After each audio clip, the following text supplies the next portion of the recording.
Good afternoon, everybody. My name is Berit Lindemann. I'm the Secretary General of the Norwegian Helsinki Committee, and it is with a great pleasure I can open the 2025 Anna Politikovskaya Forum. There will be 2 days of discussions on an important and timely theme: how to tackle the challenges and responsibilities of journalism in times of conflict. We cooperate with 2 unique institutions to arrange this year's forum. The one is the University of Tromsø, my alma mater, I studied there myself, the Arctic University of Norway, and the news outlet, the Barents Observer. I thank you both for an excellent cooperation. The context of today's discussion is Russia's war of aggression against Ukraine. Tomorrow, we'll delve into questions related to a broader context: Russia's ongoing hybrid and information warfare against Norway and Europe. I'm just this morning back from the OSCE Human Dimension Conference in Warsaw, where these challenges were of the most present among the speakers yesterday. This forum is named after Anna Politkovskaya, one of the most courageous journalists I've known. On 7 October 2006, 19 years ago today, she was discovered shot dead in the lift of her apartment block in central Moscow. She was shot 4 times, once in the head and 3 times in the body with a Makarov pistol.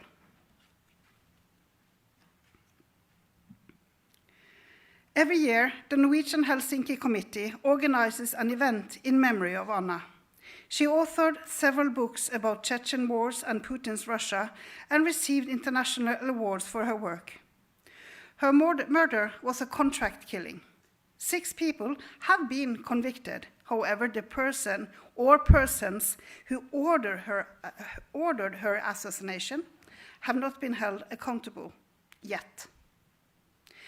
Anna famously prophesied that if we don't stop Putin in Chechnya, he will come for Europe, and I think she was right.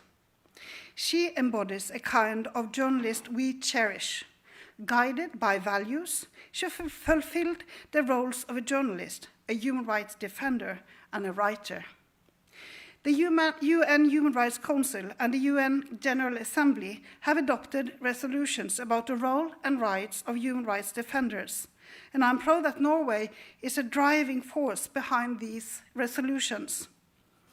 Language qualifying human rights defenders have been adopted in the resolutions. They can be women, environmental, LGBTI, human rights defenders.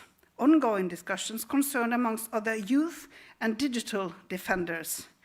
And we in the Norwegian Helsinki Committee suggest that future resolutions adopt the title Journalist Human Rights Defender to denote journalists like Anna who report to increase respect and protection of human rights.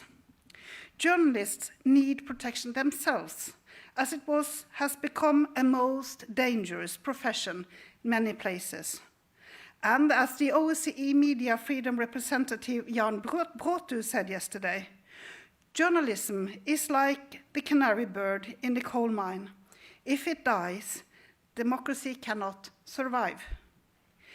Any war represents enormous challenges to journalism.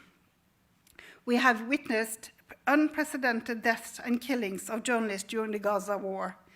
Reporting from the battlefield is so perilous that it makes you wonder how any journalist dare to undertake it. Reporting from Russia's war against Ukraine has its own challenges, which we'll learn more about in the coming hours. The risk of being killed is undoubtedly present if you are close to the front line or if you are hit by one of the thousands of drones and missiles Russia uses to attack Ukrainian cities. However, journalists who aim to write factual stories distinguish truth from propaganda and provide an accurate picture of the war's tolls may face many other challenges as well. Russian authorities have created a giant toolbox consisting of laws, policies, and repressive practices to hamper professional journalism. These tools are so widespread and systematically implemented that we can talk about the criminalization of journalism as such. Journalism, in its true sense, is among the professions we cannot exist without governments respecting human rights. In Russia, freedoms have disappeared. Nonetheless, journalism persists thanks to those who refuse to surrender. We should all support and greatly respect those who continue as professional journalists despite the Russian authorities' extensive toolkit. I'm very grateful to you all for participating in this Anna Politikovskaya Forum. And we especially thank those who traveled at great distance to be with us. We are proud of our speakers list, including prominent journalists and experts. I want to mention especially that we have the daughter of one of Anna's close friends, Natalia Estemirova, with us. Lana, where are you? There you are. Will present a book about the Chechen wars. Her mother struggled to defend human rights under very challenging circumstances and how that influenced her. Welcome, Lana. Last time you came, you broke your leg. Seriously, so I will not say break a leg today.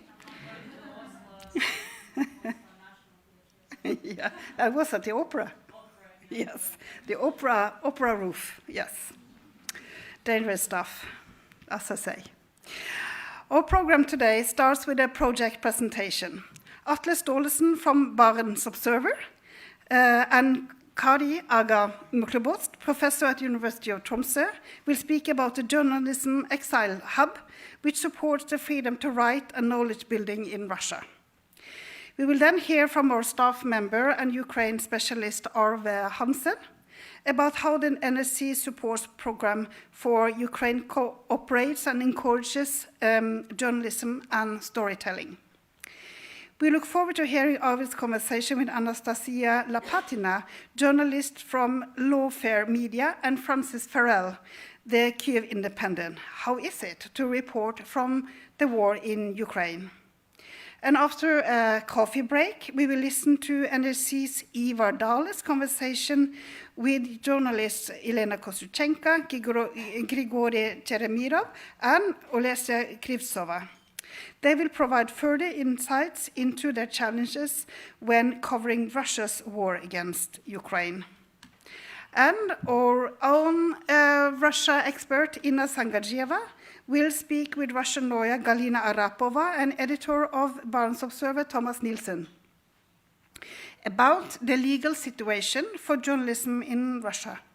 How is legislation against so-called foreign agents and undesirable organizations used to suppress independent voices? And after a second coffee break, we can look forward to NHC again, NHC staff member Ivar Dale's conversation with Lana about her book.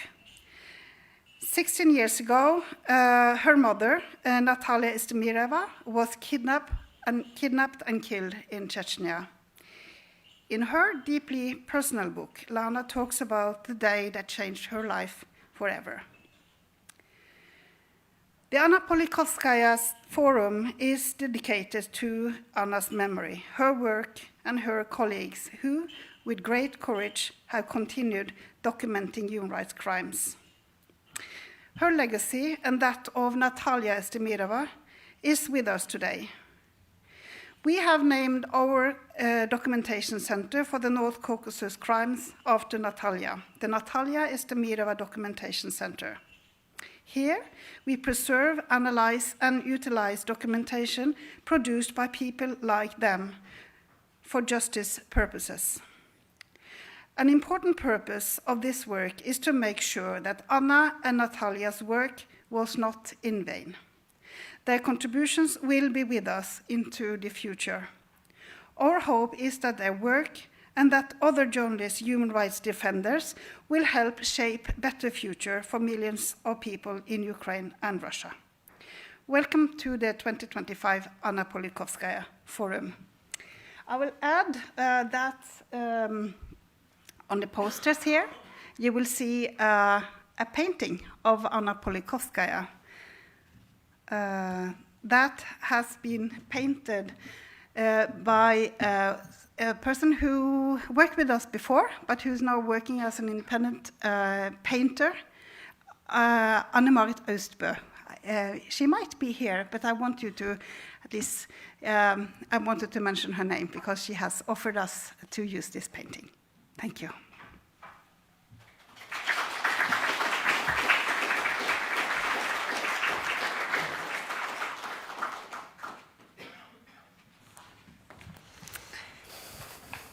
So we will start with reiterating the thank you to the Norwegian Helsinki Committee for co-organizing this important event. Together with the University of Tromsø and the Barents Observer, we have been planning this for a very long time, and we are very happy to finally be here today. And we will start off today's discussions by presenting a project called Freedom to Write, and knowledge building on Russia. Both my institution, the University in Tromsø, and the Barents Observer have a very long history of producing knowledge on Russia and disseminating it. And in particular, we have been working at both institutions with the northern parts of Russia and the northwestern region. And we did this for a very long time together with Russian partners and colleagues. And then, since 2012 and Putin's third presidency, this became much harder with the Kremlin's growing clampdown on Russian civil society. This cross-border cooperation that we were conducting in the north between journalists and researchers was more difficult immediately. And as we all know, since February 2022, it became impossible. So we had to look for new ways to maintain and develop our knowledge and expertise on Russia at a time when this is more important than ever, I would say. And I would like to stress that this is important for security reasons today and for strategic reasons, as seen from Norway. We need solid, fact-based knowledge on how Russia is developing, on how Russia itself is impacted by its war of aggression in Ukraine. And we need this as a basis for our Russia policy, to understand how to navigate in a new and more dangerous situation for Europe.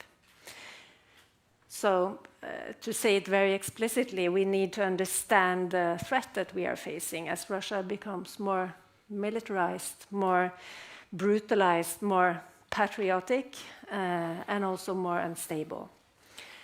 Russia's war in Ukraine is draining Russia for resources in many ways. And one very important resource are the many experts, the journalists, the researchers, other professionals who have left Russia. They know the country from the inside. They have networks, they have insights into how Russia works.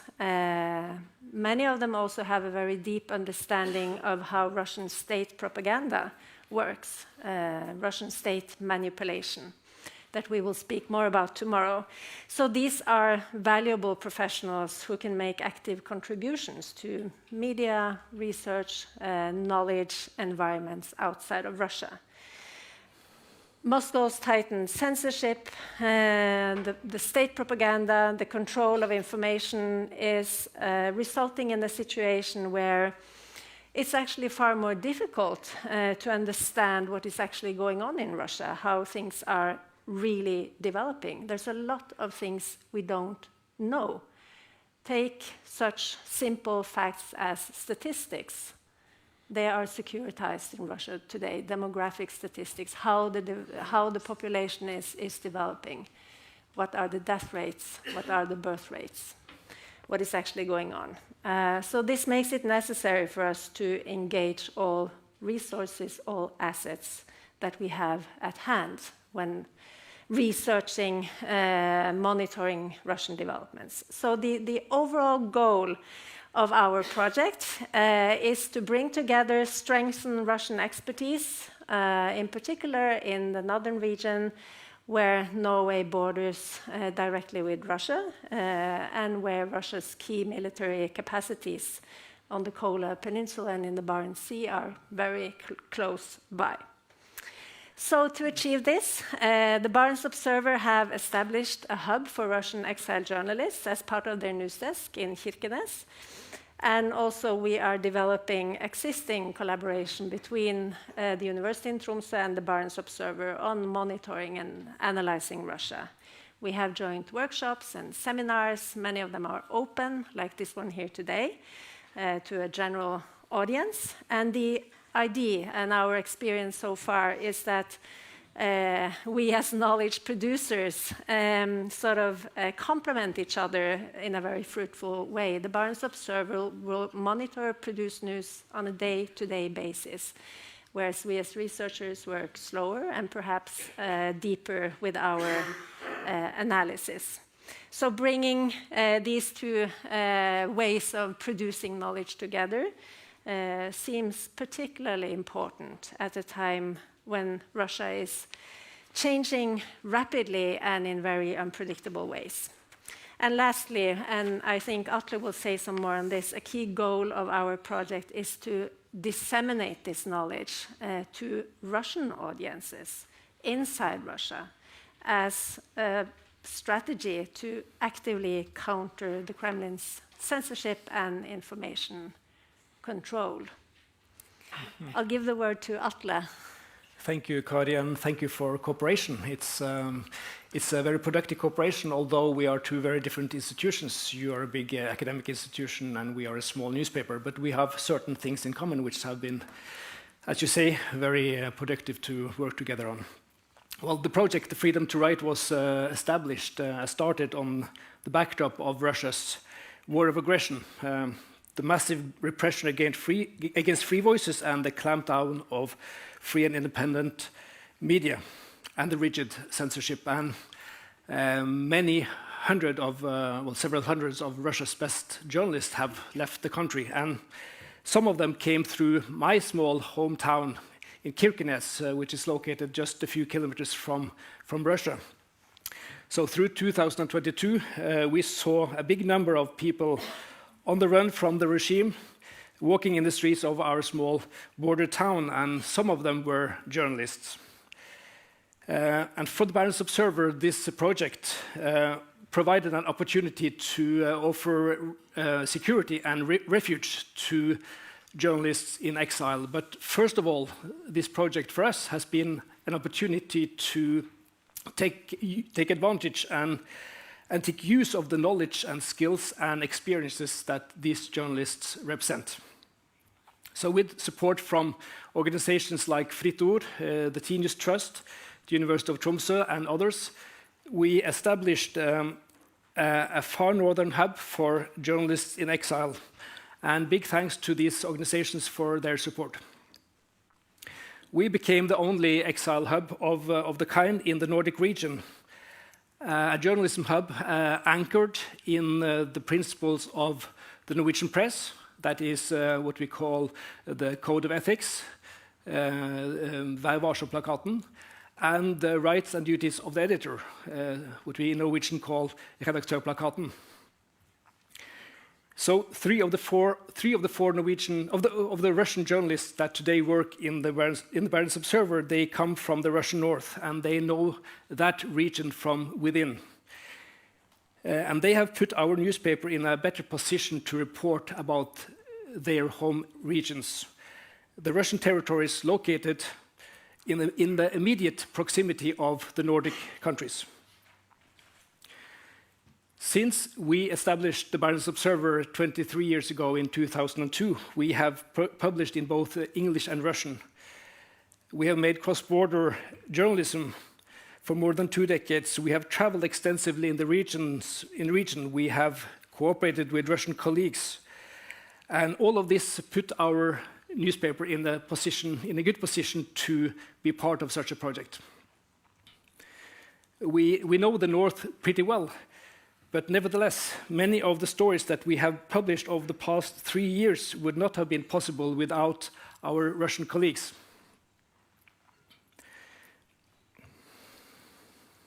For example, Georgi has written many stories about Russian soldiers coming back to their home villages in the Russian north, and about the things they've been through and the consequences that it has on their home villages. Denise has written lots of stories about corruption in Murmansk and many other things. Alessa, she once found the phone number of Nikolai Patrushev, who was once the secretary of the Russian Security Council, and she called him. And he picked up the phone and answered her questions about Alexei Navalny. So you do a great job indeed.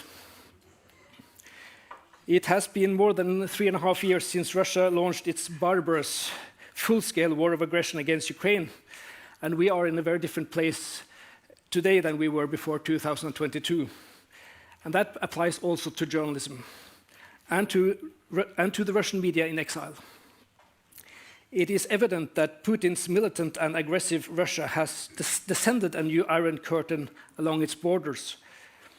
It's a wall between totalitarianism and democracy, between censorship and the free press, between repression and openness, between war and peace. And it appears absolutely clear that our only real option today is to support Ukraine with everything we have. A strong and free and prosperous Ukraine is fully integrated in Europe, politically, economically, and security-wise, is of crucial importance for the future of the continent. And it's also what ultimately can lead to change in Russia and in Belarus. And we believe the same applies also to journalism. The journalists of a strong, free, and prosperous Ukrainian media are front fighters in Europe's free press. Furthermore, they have the potential to significantly impact the situation also in Russia and in Belarus.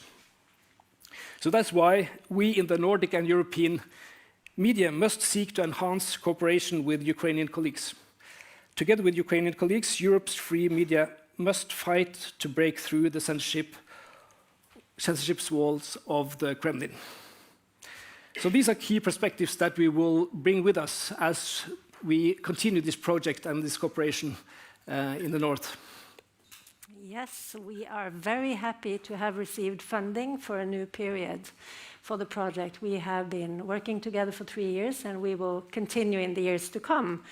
And as Atle indicated, a main goal going forward with our project is to expand our networks with journalists and researchers working on Russia elsewhere along Russia's border with Europe, in the Baltics, in Ukraine, in Belarus. And as the security situation worsens, and as gaining facts, gaining access, making solid analysis of Russia becomes harder and harder, we believe that this will be of increasing importance. We believe those who have experienced the Russian brutality, the war crimes, the disinformation, the lies of the regime in Moscow in its most clear and undisguised forms have a particularly important role to play when it comes to understanding and tackling Russia. And we will hear more about this in just a minute from our Ukrainian colleagues who are here today. As we have witnessed in recent elections and ongoing political conflicts many places in Europe, in particular Central Eastern Europe, but also in Georgia lately. The Russian regime is set on undermining, destabilizing states that it labels as unfriendly. And Ukraine is taking on the costs of fighting open Russian military aggression and paying a price for that, which is hard to fathom, I think. So we believe that bringing together the insights, the experiences of knowledge producers, journalists, researchers from these places is of key importance in the time to come. Our project is also about fighting censorship, propaganda, and disinformation. And we see that the Kremlin's censorship and repressive laws are having success, not only inside the empire, but also beyond its borders. We can see that Russian propaganda that seeks to promote distorted Kremlin narratives and worldviews also in our part of the world and in the Nordic region. And we see that Russian authorities actively try to export Russian censorship. And we see also a high level of, I would say, self-censorship among Russians living in our countries, also among Russian journalists. And this is one of the ways that the Kremlin is one of the many ways the Kremlin is using to curb free voices in Russia and beyond is to declare them so-called undesirable. And unfortunately, both the Barents Observer and also the Helsinki Committee have been declared so-called undesirable. And of course, it makes our work and life harder, but it's at the same time, it shows that we are doing the right things. As we all know, a key tool for dictators, that's fear. And it makes it important for us to show that we stand together and against this empire, against censorship and repression. So thank you to the Helsinki Committee for organizing this event, and we honor the memory of Anna Politkovskaya. Her journalism and her braveness is an example to us all. The world indeed needs this kind of brave people.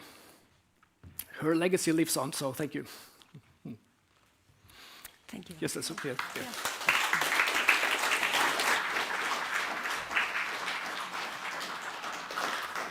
Oh no. I'm so scared.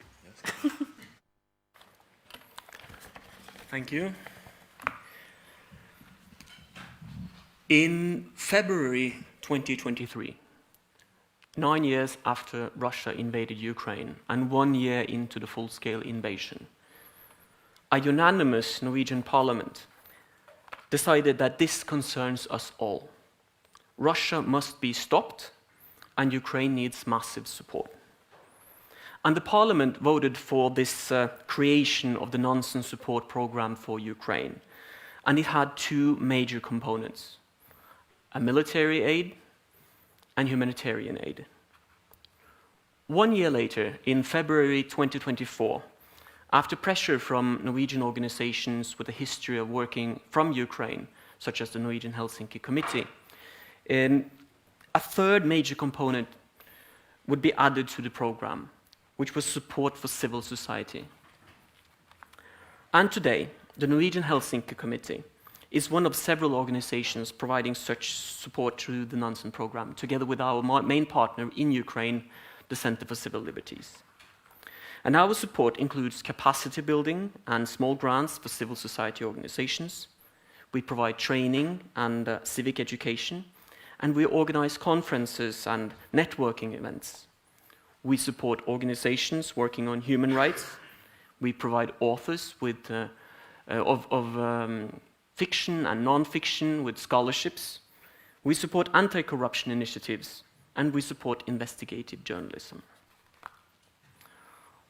But why? Why do we need to support civil society in times of a real war?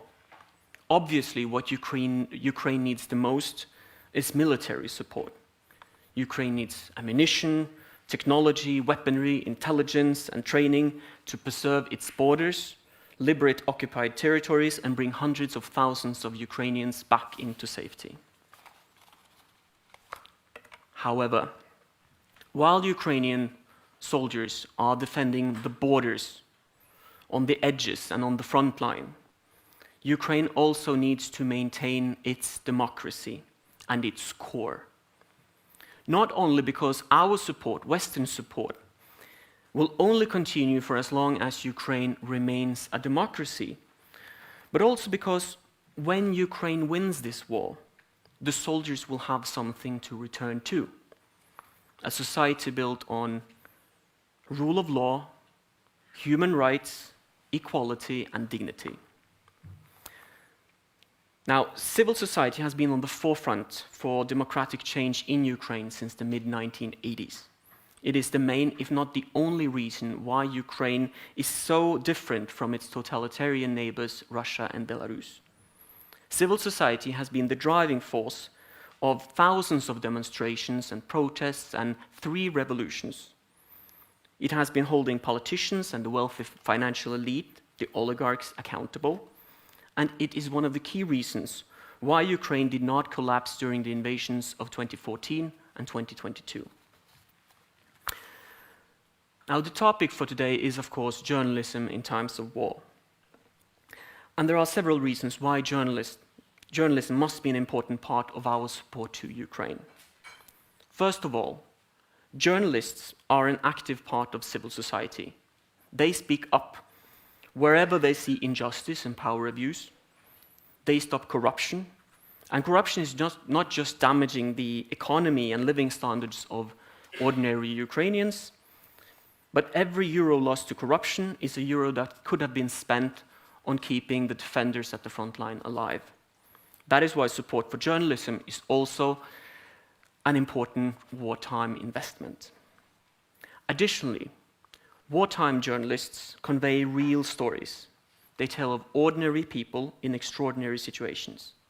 People in the ruins, people in the trenches and on the battlefield, and victims of war crimes.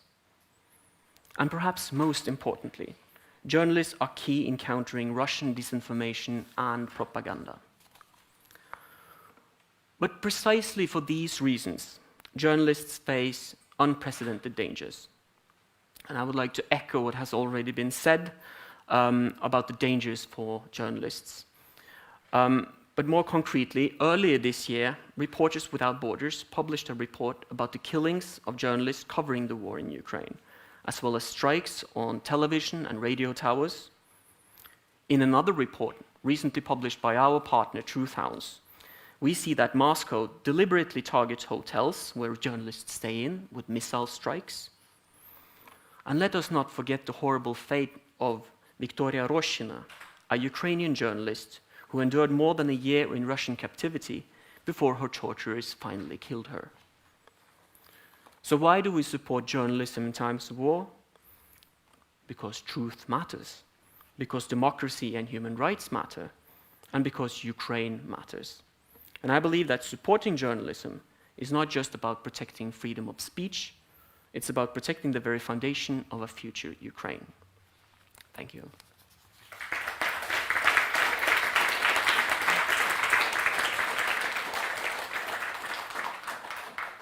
Now I'm honored to invite to have a small conversation with 2 courageous young journalists from Ukraine.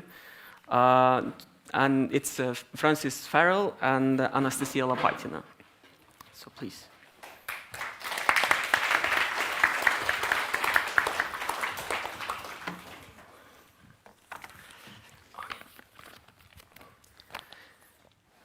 So I'll just introduce you quickly. Berit mentioned a few words, but I'll repeat some of it. So Lapaitina, Anastasia Lapaitina is a Ukraine Fellow at the Lawfare Institute.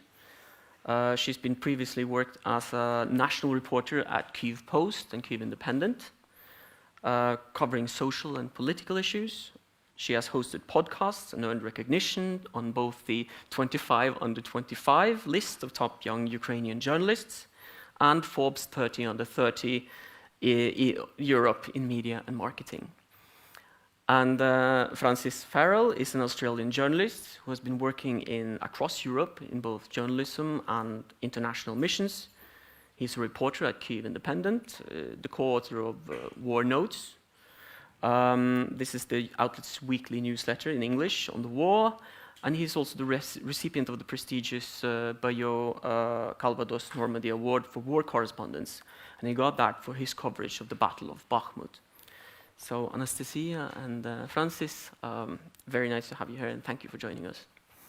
Thank you for having us. Yeah, it's great to be here. Really appreciate the interest and the understanding and the clarity of this topic, and the Norwegian Helsinki Committee for organizing this. I guess before we start the conversation, I just want to. I think it's quite important quite relevant to this topic. Just honor the memory of the French photographer Anthony Lalican, who was killed by a Russian FPV drone just on Friday. Reporting from the front line, and we can get into what those conditions are like, but he was just brave and fearless from the very beginning of the full-scale invasion, and with him was a good friend of mine, Georgy Ivanchenko, who was badly wounded in the attack, had a leg amputated, and is now beginning a slow recovery process. So it's a bit of a reality check to start with, but I think it was important to mention. Yes, that is actually my first topic, because I want to talk a little bit about the dangers to journalists in Ukraine, but also more widely. Well, you talked about this also in your last video from the trenches in Kupiansk, just published 2 days ago. But what are the main challenges? Drones are one of them, but what are the main challenges for journalists in Ukraine today? Yeah, so to start, I guess my job is to cover the battlefield, the front lines, and of course that's only one job of many important things that journalists are doing in Ukraine, covering human stories, covering societal issues, of course. Investigating Russian war crimes, as the people at Truth Hounds do, or we have an entire department at Kyiv Independent for investigating Russian war crimes, investigating corruption. But if we're talking about the front line specifically and the battlefield, I think it's important to just have the understanding that it's not even the problem that Russian forces, troops, drone pilots are targeting journalists specifically. Of course, none of us are wearing bright blue press vests anymore. I don't know what that conversation looks like in the Russian drone pilot's or commander's head. Like, oh, there's a journalist. Let's definitely get him. There have been journalists, including very recently, who've been targeted, but the real and more honest picture is that anywhere within, let's say, 10 kilometers of the contact line, the Russians are targeting anything that moves. This is whether it's cars or individuals walking around, civilians, military. In most cases, it actually doesn't matter too much, and there have been a lot of good coverage, for example, on the so-called human safari in Kherson, where just across the Dnieper River, and we actually know that that's where the Russians train their drone pilots. So they train them on the civilians of a large city of Kherson, that's either using FPV kamikaze drones or dropping bombs on them. And then they upload these videos themselves, kind of often with some humorous music or something. So that is the environment you're dealing with all across the front line. These are ordinary Russian drone pilots targeting Ukrainian civilians, including journalists. So now, and that has become a problem for us, because when we are reporting on, well, if it's a military story, of course, we're taking the risk. We're sitting in a military vehicle and we're driving out to positions knowing that we will be definitely a target. But now it's become very difficult to do anything about attacks on civilians in that close frontline zone. Just a month ago, there was an attack, a missile attack, or I think a glide bomb, on a town called Yarova in Donetsk Oblast, where about 21 people, civilians, were killed.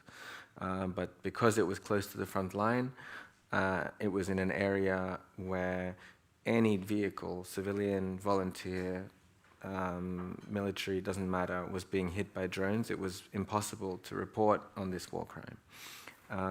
And some people push the boundaries, maybe try and get closer, maybe think they'll be okay, and that's when often they are targeted by drones. But then, you know, to take a step back from the frontline stuff, one more thing I'll say before maybe I'll pass to Anastasia is that we're all, you know, those of us who live in Kyiv, we're always subject to almost daily drone attacks, missile attacks, some of which sometimes hit our houses. We had my videographer, her house, her building was hit, or the nearby building was hit. She had to replace windows. Same with me. My apartment was hit as well. And on top of that, you know, that means no sleep, stress, and so on and so on. On top of that is the constant understanding that everything that you have around you, your home, your city, the country you're living in, there is this huge behemoth of a country just trying to eliminate. And so it's, when you come out to Norway or something, you think, appreciate that, appreciate NATO, appreciate, you know, and not being in this situation. Mm-hmm. So I'll turn to you also. So talking a bit about the challenges, but you're a Ukrainian journalist and you write for a Western audience. Yeah. How is that experience, and do you see any challenges? What are main challenges of that? Definitely. So, I've kind of interesting that I've never actually written for a Ukrainian audience ever since I started being a journalist, be it at the Kyiv Post or the Kyiv Independent, and then now at Lawfare, an American outlet. I've always written about Ukraine in English for a Western audience, and now the audience is mainly American. And it is, of course, a huge privilege and an enormous responsibility, because for many decades, the West has been extremely uninformed about the region and what is happening in Ukraine specifically. And I'm sure everyone in this room knows that, you know, everything was treated, our region and our country was treated as sort of Russia's backyard, and what really mattered was what's happening in Moscow, and you talk to people in Moscow about what was happening everywhere else. And it's of course a huge problem, and people are now understanding that, and we see a lot of progress and a huge surge of interest in the Ukrainian language, Ukrainian history. And so it's a huge responsibility sort of writing for people for whom your article, or especially if you're covering some of the historical issues, that your content may be the first time that they interact with this kind of content at all, and whatever seed you put into their brain is really going to stay there, and that's going to how they perceive your country. It's a huge responsibility, but it is also a very lonely experience and a very frustrating experience, because you feel like you're just banging your head against the wall, because essentially, especially if you're covering the war and sort of the geopolitics of it all, you're saying the same thing for 3 years. That's how, you know, I feel with a lot of the stuff that I write. The headlines of the articles change, you know, and the time of publication changes. But very often I would talk to some of my sources, some of the experts, and they'd say, and I'd start my question like, "Sir, I know we've talked about this a bunch of times, but I still want to get your take on this." And the words that they say don't change much as well, because the sort of the black and white reality of the war hasn't changed, and the Ukrainians keep finding new words or new titles for various theories and trying to put new spins but to keep the West engaged, to make sure that the West doesn't get tired, doesn't get war fatigue. But the reality for us, and more importantly for the people on the battlefield, doesn't change much at all. And so that's a really frustrating aspect where, you know, it was true in 2022 that Russia could only be stopped by hard force. It is still true that Russia could only be stopped by hard force, and I'm going to write countless articles about it, and they're going to be slightly different, but the point is going to be the same.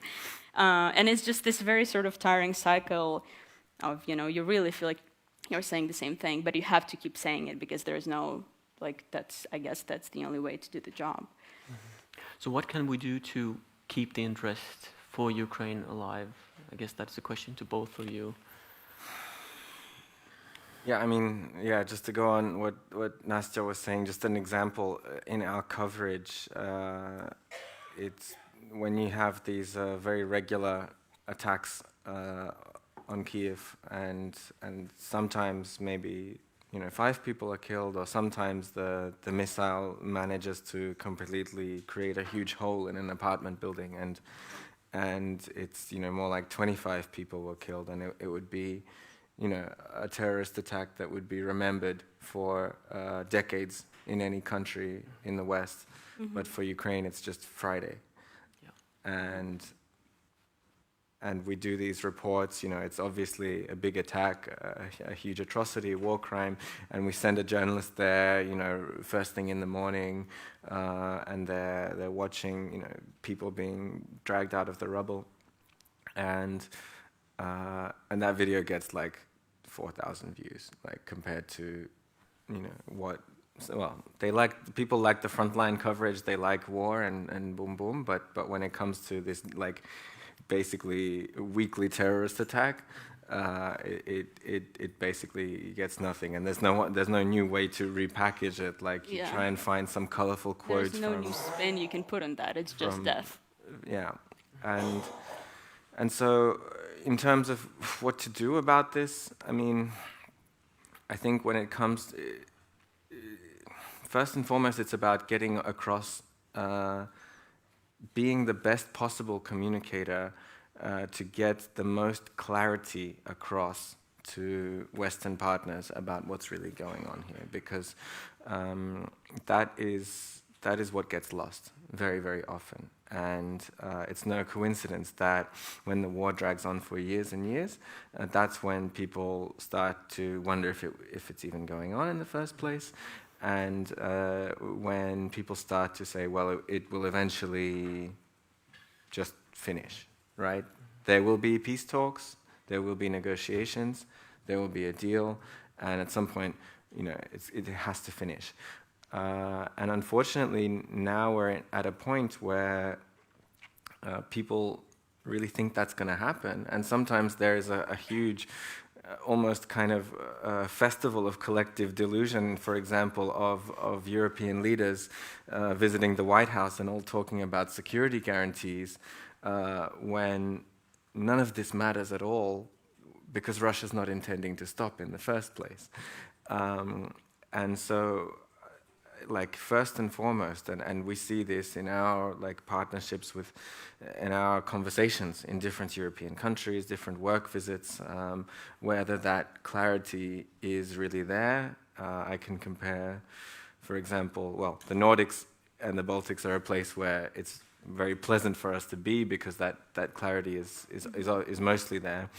But compare that to a working visit I had to France, speaking with high military officials in May, where it wasn't there at all. And they just kind of assumed that, well, it has to end with negotiations, right, somehow. And you know, for me, there's no simple answer. It's about being a better communicator, making people understand better, making people care. And of course, there's a big role to be played by national media in all of these countries to make them keep coming to Ukraine and have that clarity themselves. And you're both, yeah. I could also add that I think it's also important to sort of and it's part of being a good communicator. You have to meet people where they are, and you have to sort of drive the issue home for them, right? So if you talk to a Norwegian, you have to talk to them about how it affects them and how it affects their country. And in that sense, Russia is making that job really easy, especially in the past month, because nobody's hiding anymore at all, and it's very easy to, cite a dozen different instances where a country that seems really far away is negatively impacting your life here, And so I think in my work, that's something that I really care about. I want to show to people abroad that Russian malign influence stretches far beyond Ukraine's borders, and this isn't a little spat. This isn't a messy divorce, as the New York Times would put it a few years ago. This isn't, any sort of local skirmish. This is a global conflict, and Russia and the point is that no matter what the French think or anybody else in Europe, Russia perceives itself and the Kremlin perceives itself to be at war with the West, and they act accordingly. And so I think driving that message to whatever audience you're interacting with is really important, and I think it could help. Just listening to what they say, actually, on the television, Put on channel and in the radio, and but you mentioned that war has several dimensions, and tomorrow we'll speak more about hybrid warfare. But how dangerous is this? Russia's propaganda and influence campaigns on Europe, on the West, but also on Ukraine. It would be interesting. That's perhaps a question to you about Ukraine, but to both of you on. Well, I think it's evidently extremely dangerous for everyone who comes in contact with it.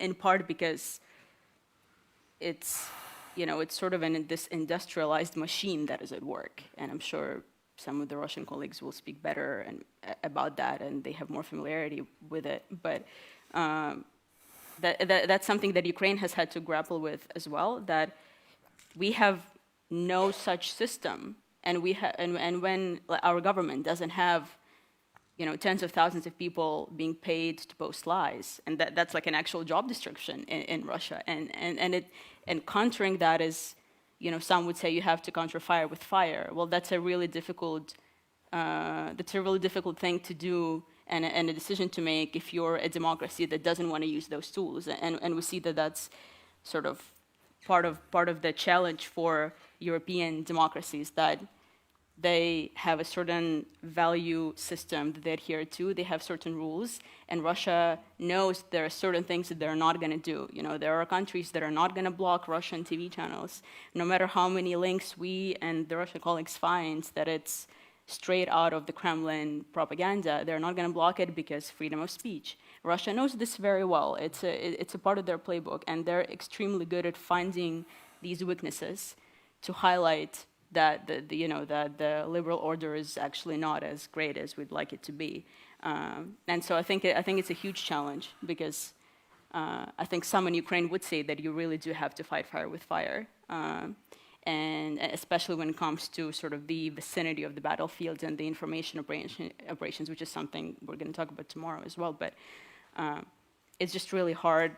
Not even just with propaganda, but just in general in war fighting, it's really hard to fight against, a dictatorship and a machine that can make things happen no matter the cost. We can't do that. Ukraine can't do that, and European countries can't do that, and so we have to find other tools. It's really hard.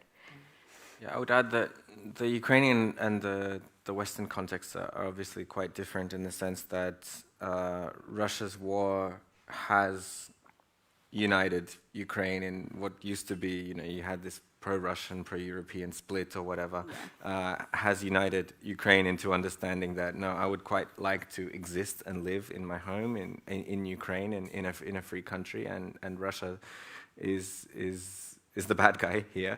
But within that, it's less about a constant, war of propaganda. It's more about very carefully crafted so-called IPSO information operations designed to basically fuel divisions inside Ukraine, and a lot of it, unfortunately, is often going off existing source material, with the main divisions now in Ukraine being about mobilization and about how that's done, and that's something that is embellished and amplified by Russian propaganda, but it is happening in the first place. When it comes to the West and Europe, I think I would just say that that this it's not a kind of very maybe original thing to say, but this the battle against this propaganda and the battle against losing grip of truth and facts being important is at the core of the battles going on for each and every one of your country's democracies. And of course, some countries are in a lot stronger place when it comes to this, but my mother is from Hungary. I'm half Hungarian, and so I see what happens when you lose this battle. Mm-hmm. And now there's maybe a chance to come back, but it might be too late. And we see when it comes to the US, well, it's clear that they're in the very height of this battle at the moment, and it still could escalate, and it still could go either way. And for Ukraine's own security, it's just unfortunate that we are so, our existence is so reliant on what happens in this internal battle within the United States, for example, the battle for truth, and even just on a policy level, unfortunately, there is just so much Russian propaganda infiltrating the top decision makers of that administration. But if they lose that battle, it's not only Ukraine that will suffer; it's the whole country, which will take a direction like Hungary has done. Mm-hmm. So there are in the audience here journalists from Norway, from Russia, and so what can they learn from Ukrainian journalists or journalists working from within Ukraine about warfare? And well, I think the first thing to understand is that we're in this together. Not where I thought this was going to go. Yeah, in the sense that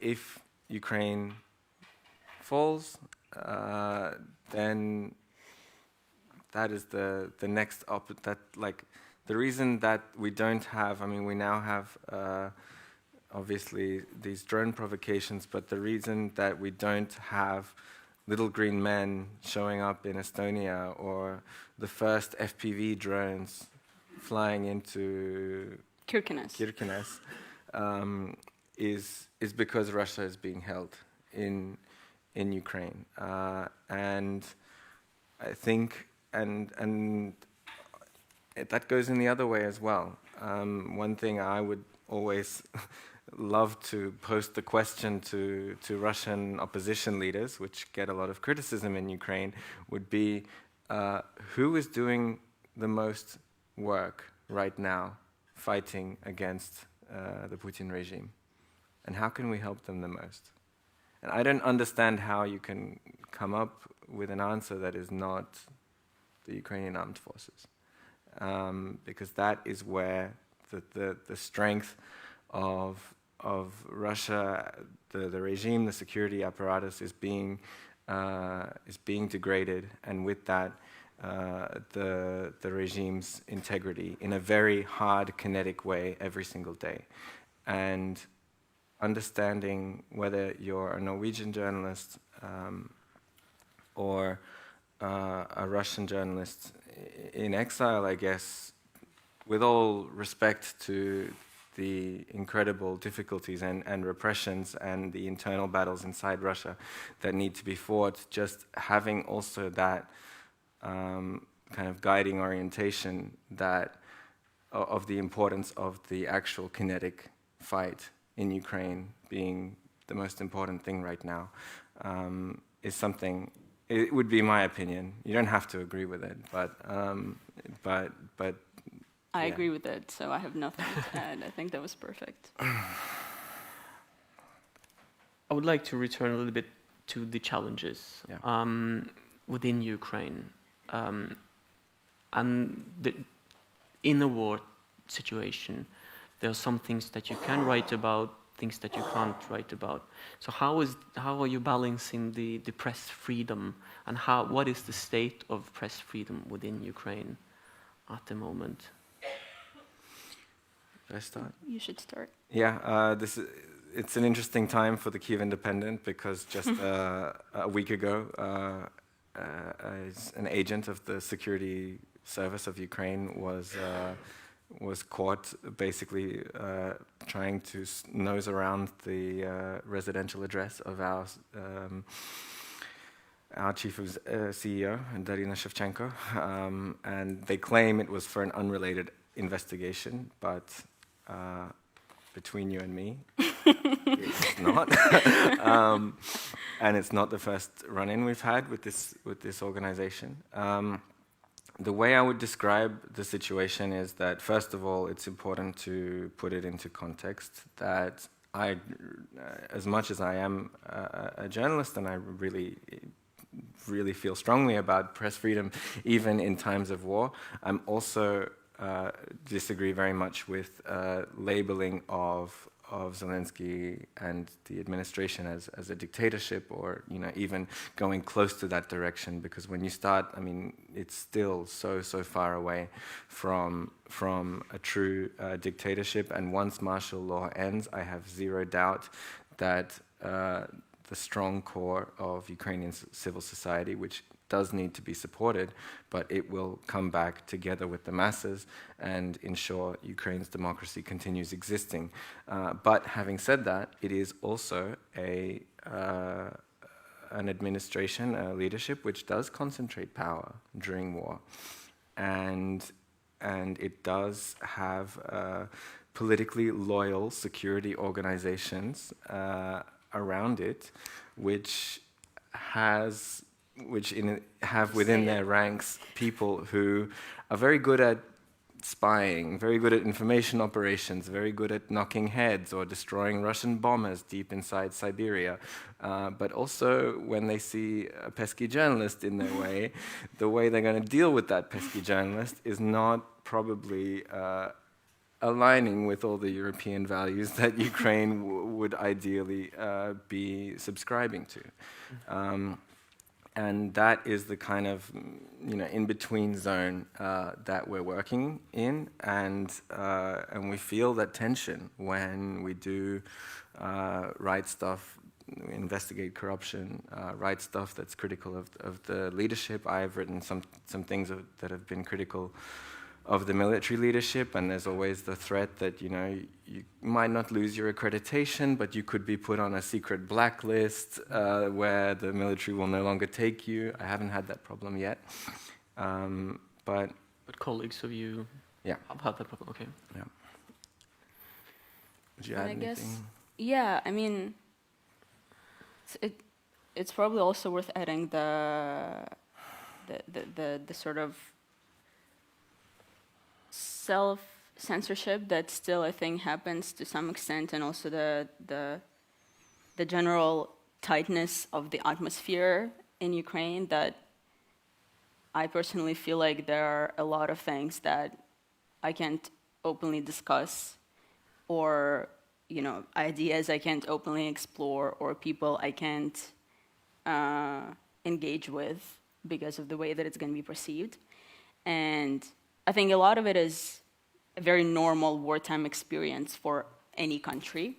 I think if we would look at any other conflict in the world, there would be something similar, because war changes everything about your society, about your journalism, about your freedom of thought. And but it is, if you'd ask me, it's just worth noting that exists. And I think there is a very interesting divide that happens between your public and your private life, where there are certain things that are not said or considered inappropriate in the public sphere, and that are more sort of that at the same time happen in your private life, you know?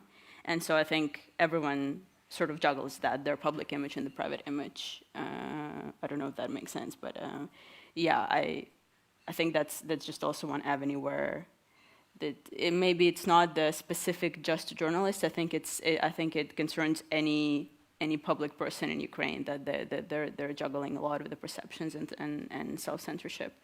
But I think, speaking of self-censorship specifically for journalists, I'm not sure if that's an issue, if that's been an issue recently. I think it was definitely felt in the very early months of the war, because everything was so shocking that it was really hard to balance your being a Ukrainian hat and your journalist hat. And I know I felt those tensions, and I know a lot of my other colleagues felt those tensions, and we would get tips of certain stories that we would choose, like it would be a conscious choice not to cover or not to write about it because, Ukraine's image, something like that, or if there was a tip about some misconduct, that I know there would be conversation that, okay, let's try to address this government or army misconduct privately as much as we can, and try to apply pressure on the government privately first, and then if that doesn't work, if we exhaust all the possibilities, then we're gonna go and write about it as the last resort. I think there was a lot of that, and I think that's also very healthy. But I think now, nearly 4 years into the war, there is a lot less of that. I mean, I think as far as like criticism of the government goes, I mean, you open Ukrainian Facebook and you will find literally any sort of opinion about Zelensky, about anybody in his circle, about Poroshenko, about anyone in the Ukrainian political sphere. In terms of criticizing the government or criticizing the army, I think everyone feels pretty comfortable doing that. Yeah, and it's not unique to a country at war. What specifically? Well, this nature of censorship and self-censorship and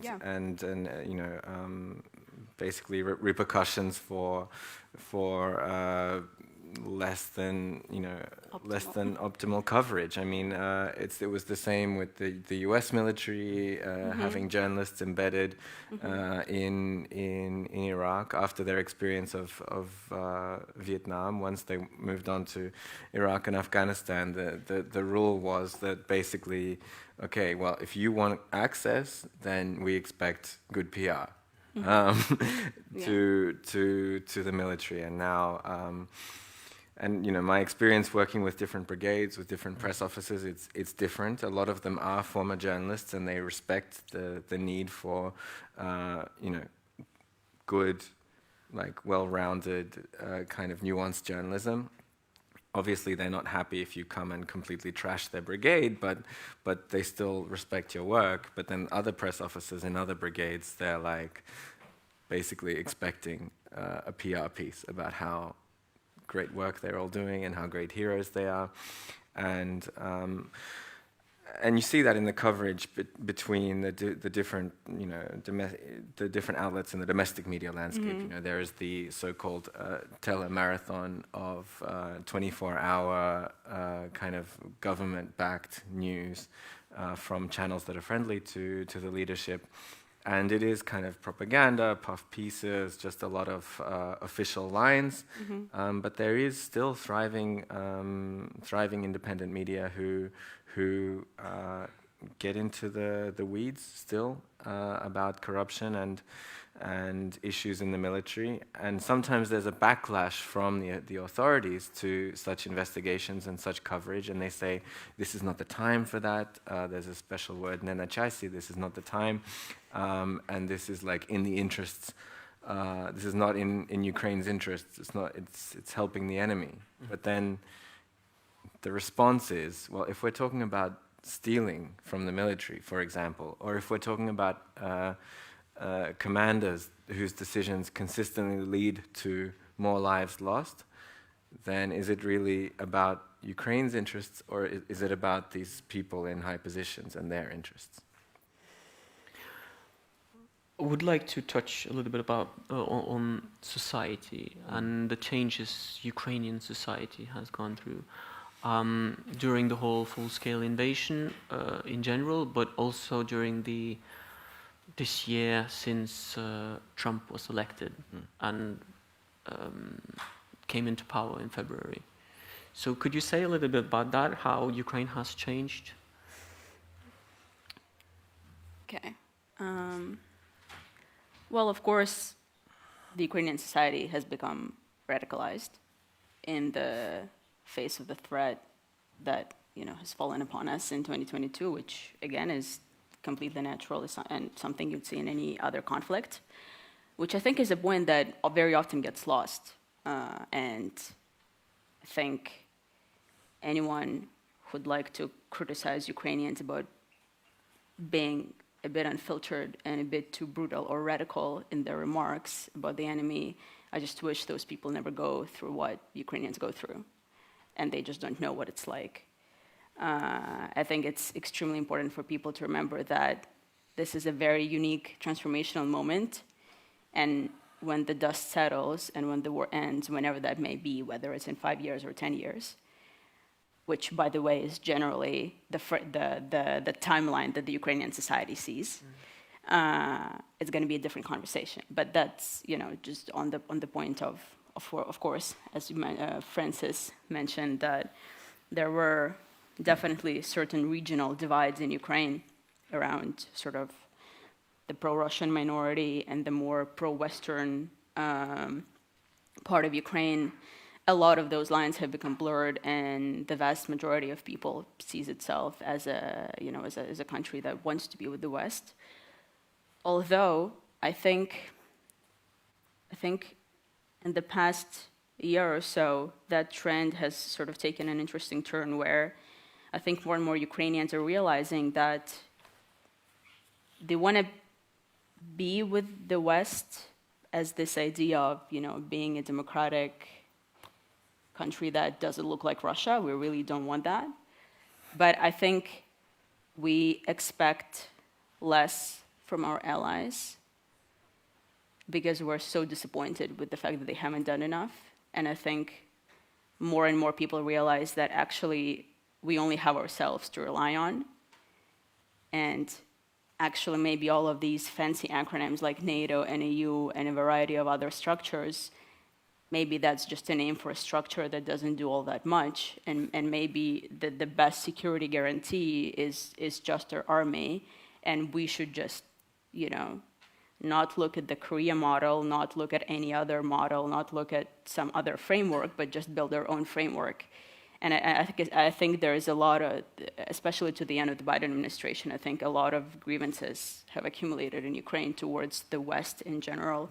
And especially now that you see these Russian incursions into NATO and you see Europe saying that Ukraine is helping us battle the threat and we have to learn from Ukraine and we're going to go to Ukraine and talk and have joint trainings. Like, it's just ridiculous. Like, from our point of view, like how the tables have turned kind of situation where there's just a lot of this grievance that's built that, now I guess who's guaranteeing whose security is a really good question. So, yeah. I have the feeling that the West is just sitting on the sidelines and cheering. Which I don't think is fair, to just my opinion. I don't think the West isn't doing anything. I don't think the West should be blamed for every single, problem. But that's a more nuanced discussion about geopolitics, which I'm not sure we have the time for. But in terms of like the overall sort of vibe of the Ukrainian society, I think there has definitely been this turn of like, we first consolidated radically against Russia and perceived ourselves to be a part of this NATO, EU, Western structure. And now we see that structure has let us down at times. And actually what we want to do is just be on our own and like do our own business and not, and not be bothered by anyone, sort of thing. Yeah. About the society, or do you want to... I think I have just a short question, and then I would like to open the floor for more questions. Okay. if that's okay. Yeah, just can I make one short point about the society? Is that it's again 4th year of war. It's impossible to be on the same complete adrenaline rush of complete unity, motivation to do war, and fight till the end. Like, you know, now a lot of cracks have formed a little bit in some sense. There's been the mobilization tensions, increasing criticism of Zelensky and him dropping in popularity. But just because you mentioned Trump, the one thing I would want to point to is when the Oval Office argument happened, and people suddenly saw that. Basically, if Ukraine was, acting in at all a dignified way on the stage, on the world stage, the response from America was going to be them, abandoning us, and Ukraine potentially having to fight without the U.S. support, and it got a little bit better. But you could see then Zelensky's approval rating went way back up, just because he still stood up for the dignity of the country. And didn't kind of kneel down or prepare to accept some kind of horrible deal, and that's the place where society is at the moment. And since then, the Trump thing has just been a constant circus, a constant theater, a theater which European nations have taken part in. I would say when they could have taken a stronger stance. And as Nastya said, I think at this point there are no more expectations from the West to magically wave a wand and have a peace, even though Ukrainians want it. So we don't expect a quick peace, and there's still the sources of tension internally are still there, but none of that means that Ukraine is ready to surrender soon. It's important, I think, just to remember that. But returning to journalism, yeah. So what can we in the West do to help and to maintain independent journalism in Ukraine? Support the Ukrainian army and listen to Ukrainians more, which I know is a very selfish, sort of full of myself thing to say, but not just journalists, but in general, amplifying the Ukrainian voice as much as possible and getting rid of this idea that we're emotional victims who don't know the objective reality because we're under bombs and therefore, can't speak seriously about certain issues. There's definitely that definitely is a thing. I'm not saying that all of us are completely rational beings, because you can be when you're at war, but we have a perspective that's very unique that can help inform the conversation in a very unique way, and it's just really important to take the Ukrainian voice seriously, not just give it voice because it's a victim of aggression and you want to feel better about yourself because you're amplifying a Ukrainian speaker, but because you genuinely believe what they're telling you and you genuinely are taking it seriously. And well, the other thing to add is the obvious point, which is still supporting materially Ukrainian independent media, especially, and civil society. There have been a lot of troubles caused by the USAID cuts and other funding cuts from Europe, and we have seen, just going back to the discussion about where Ukraine is on dictatorship and democracy and corruption and so on, I think many people will have known about this conflict where Zelensky tried to cripple the independent anti-corruption organizations that were set up after 2014, and that was one moment where, in many ways, thanks to independent journalists working inside the country and working like the Kyiv Independent, informing Ukraine's partners, where that information, getting across why this is a problem and why it cannot go ahead, was why for the first time in full-scale war we had mass protests all across the country saying, no way you're getting away with this, even in wartime. And they listened. And then they backtracked. They backtracked, but they're still trying to, take a little bit here and a little bit here.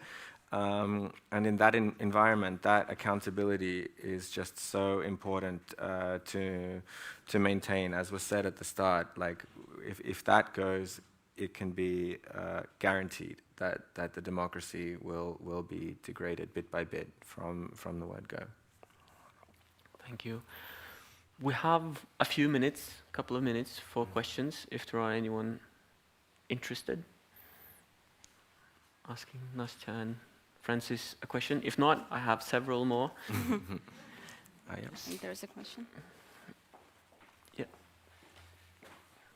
I think you Gunnar, had your yeah? hand up in the middle. They're bringing them. Gunnar, would you? Oh, sorry. I thought he was just scratching his face.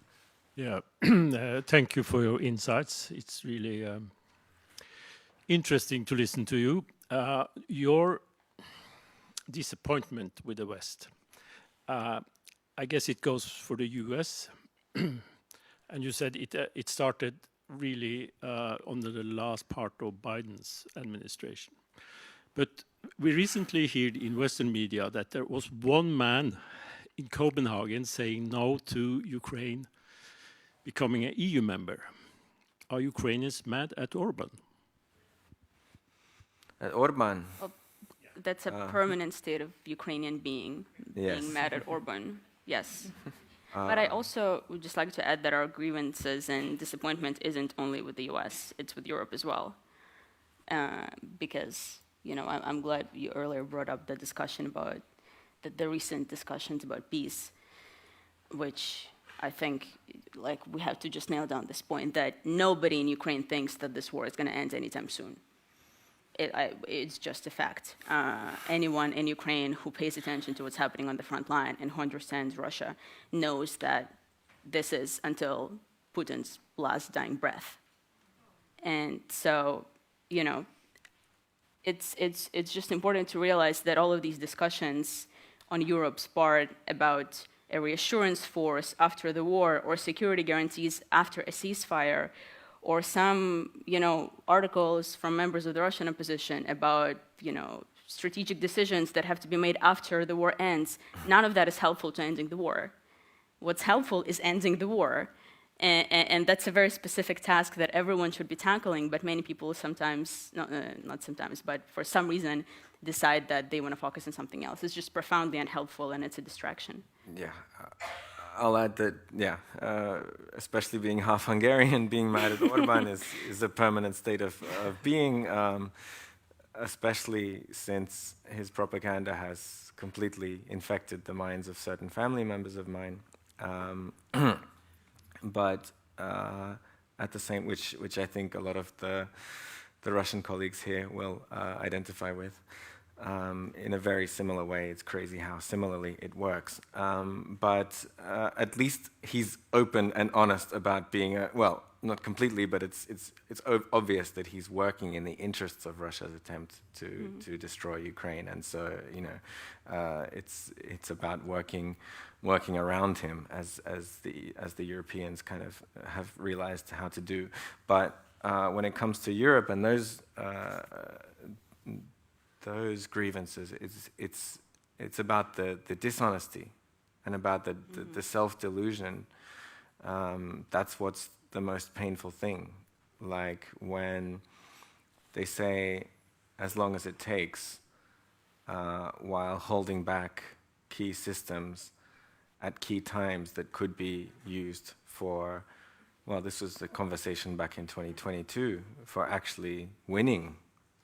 I think, well, the US for sure, in their looking at their policy, and they were worried about nuclear escalation and stuff, which is kind of understandable, but it was clear that they didn't actually they were afraid of a Ukrainian victory. And I think that could be said for some European countries too. And now we're in a place where, okay, there's no longer a chance to take back the occupied territories in military means in the near future. But instead, we're dealing with a different kind of delusion, which is one where somehow the Russia stopping part will resolve itself magically, not sure how, and then let's talk about the easiest thing to do, because it's in a fantasy setting, talking about how we're going to secure the peace. While Russia keeps moving forward, Ukrainians keep dying. Unfortunately, we are out of time, but it was a great pleasure talking to both of you. Please, a warm hand of applause for the two guests.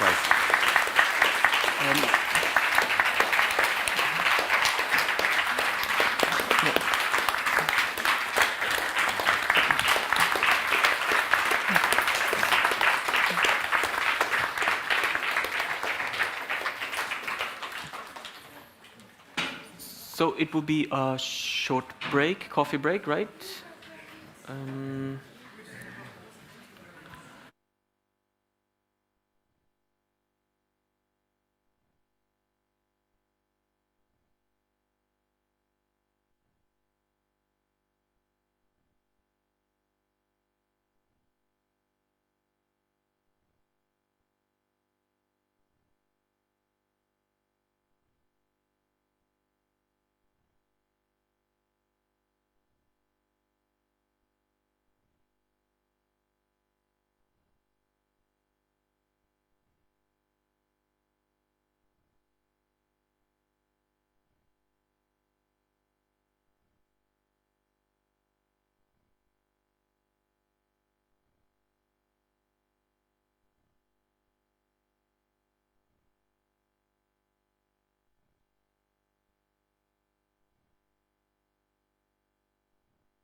Wondering if this is working yet. Is the microphone on? Yes, it is. Okay. All right, we're starting up the next session, so people should take their coffees and their snacks and have a seat.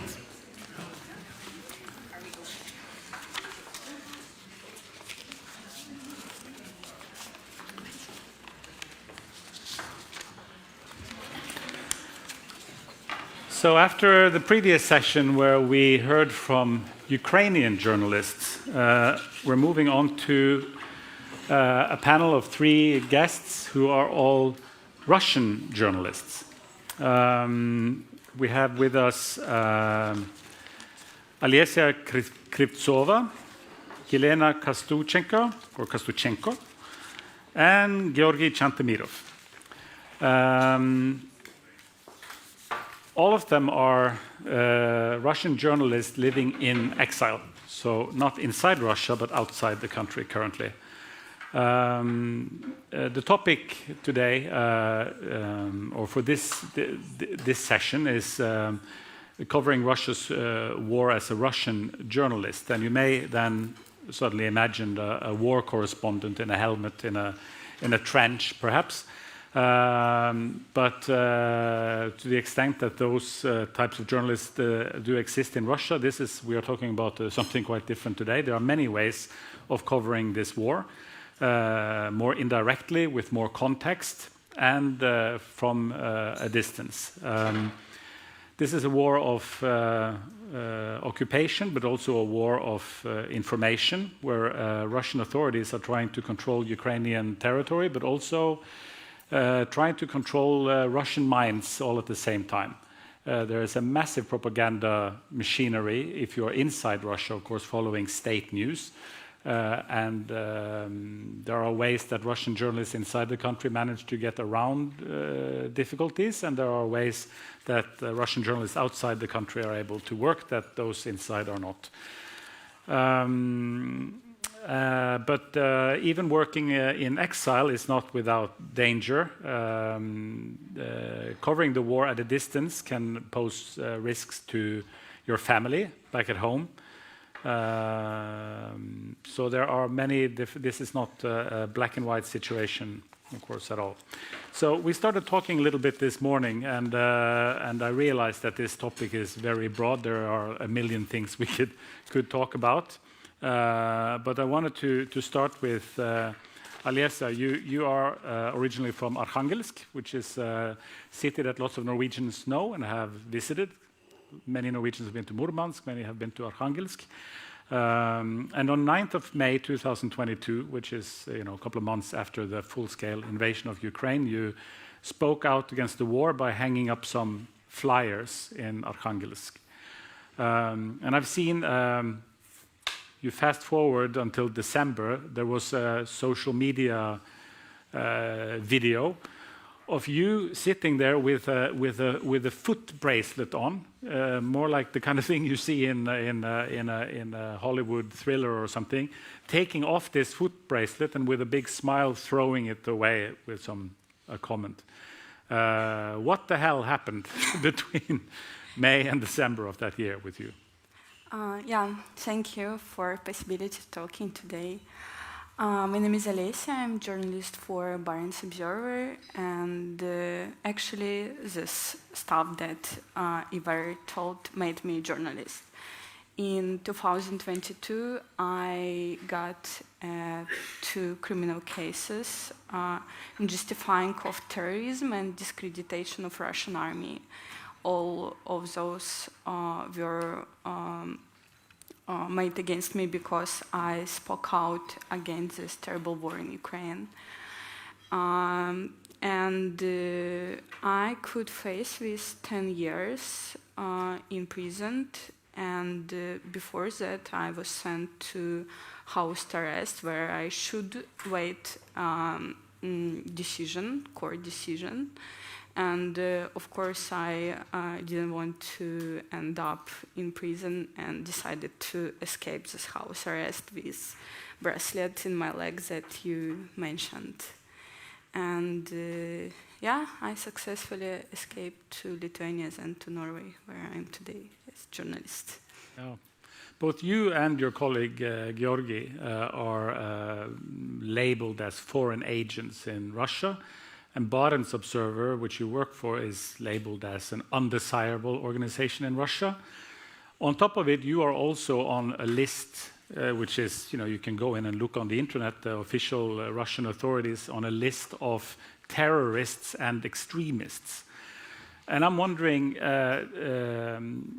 to what extent is so people back in Arkhangelsk, people who know you, maybe neighbors, I don't know, to what extent are they aware of how absurd it is to have someone like you on such a list, and to what extent is the propaganda machinery working so well that people actually are convinced that this is the way things should be?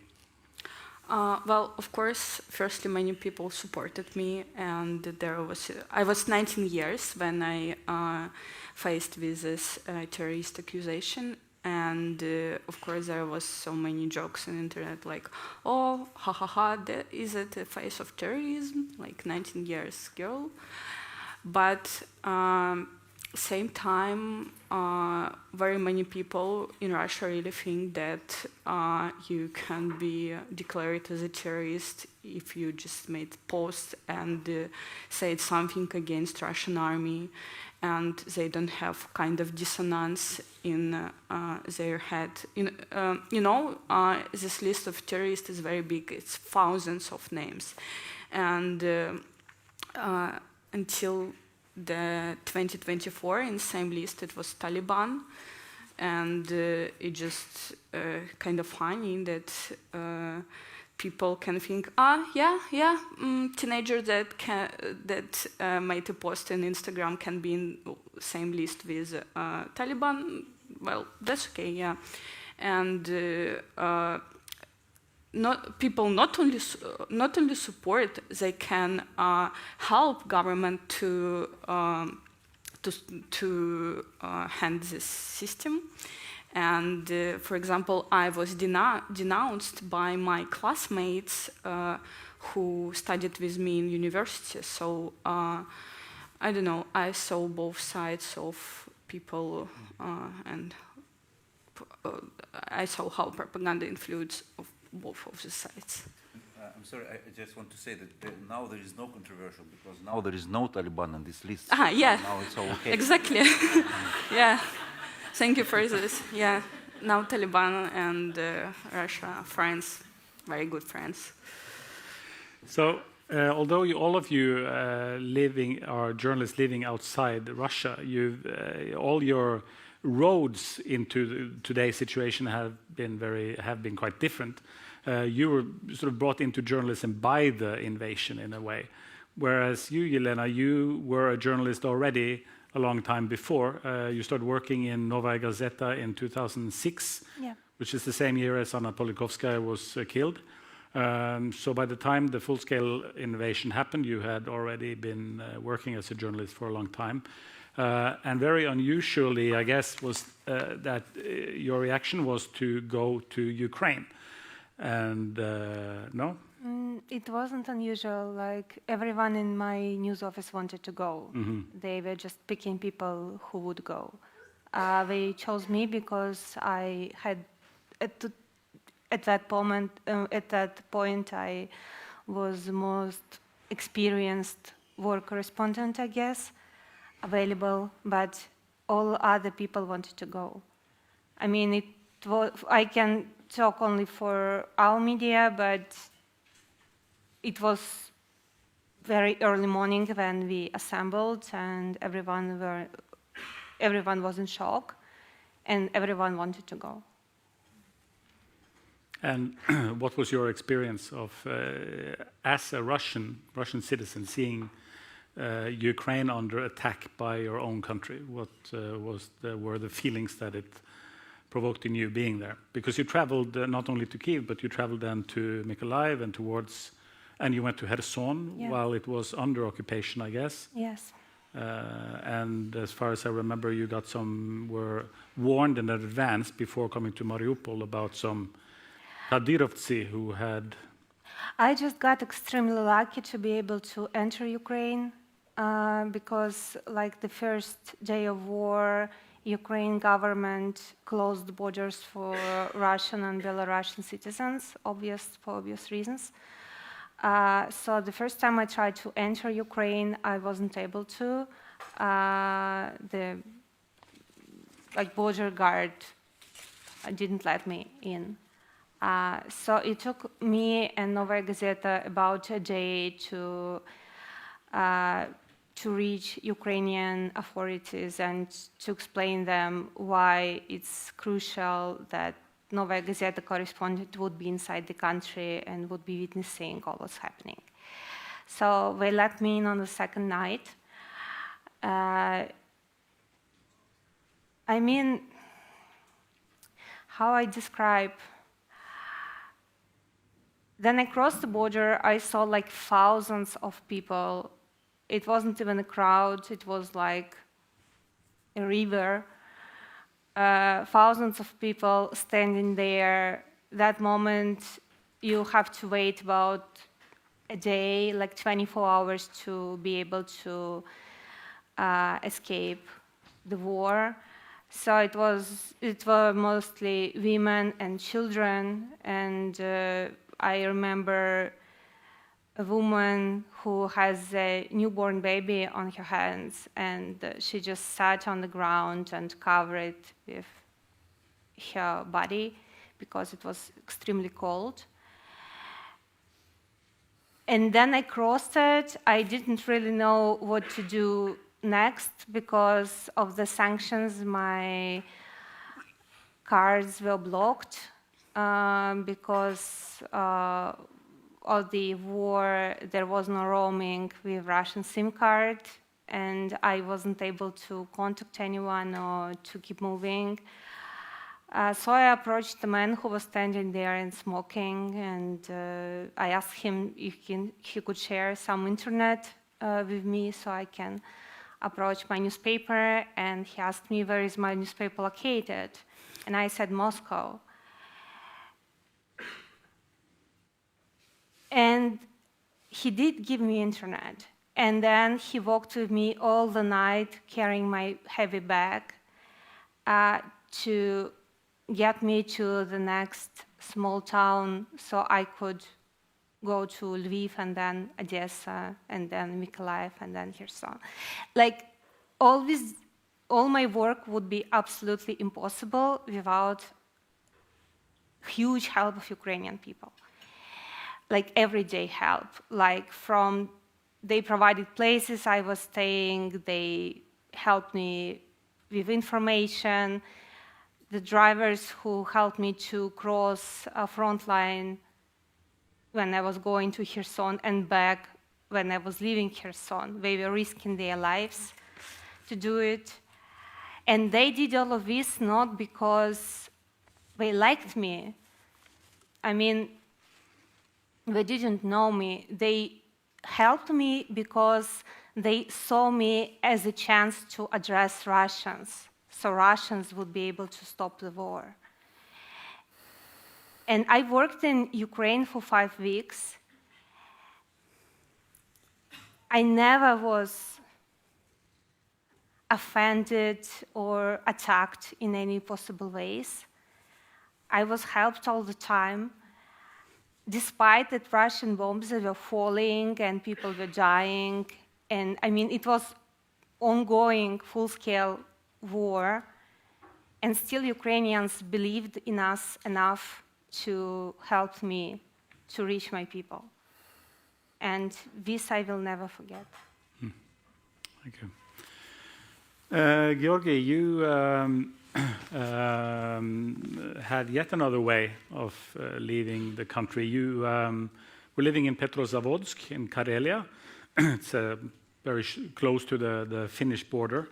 And since you left the country, of course, that border has become a NATO border. And now you're living in Kirkenes, close to the Russian border, but on the other side. But you were working as a journalist, and you led the Karelia Union of Journalists from 2020 to 2023. And when the full-scale war invasion broke out, you initiated a protest against censorship. Ultimately, you were branded a foreign agent. You were excluded from the union and left the country. And you and I, we were talking earlier this morning, and I realized like how the certain stereotypes, even for people like us who follow the news about Russia, follow Ukrainian news, and think we have a good overview, quickly start losing the touch maybe with the reality inside Russia. So I think in the past couple of years, our knowledge of Ukraine has skyrocketed. Maybe our knowledge of Russia is going downhill again. Because I told you, well, there are no journalists really covering the war in Russia, because then they'll end up in prison immediately. So only Russian journalists in exile are really covering the war. And you corrected me immediately, and you said, no, that's not correct.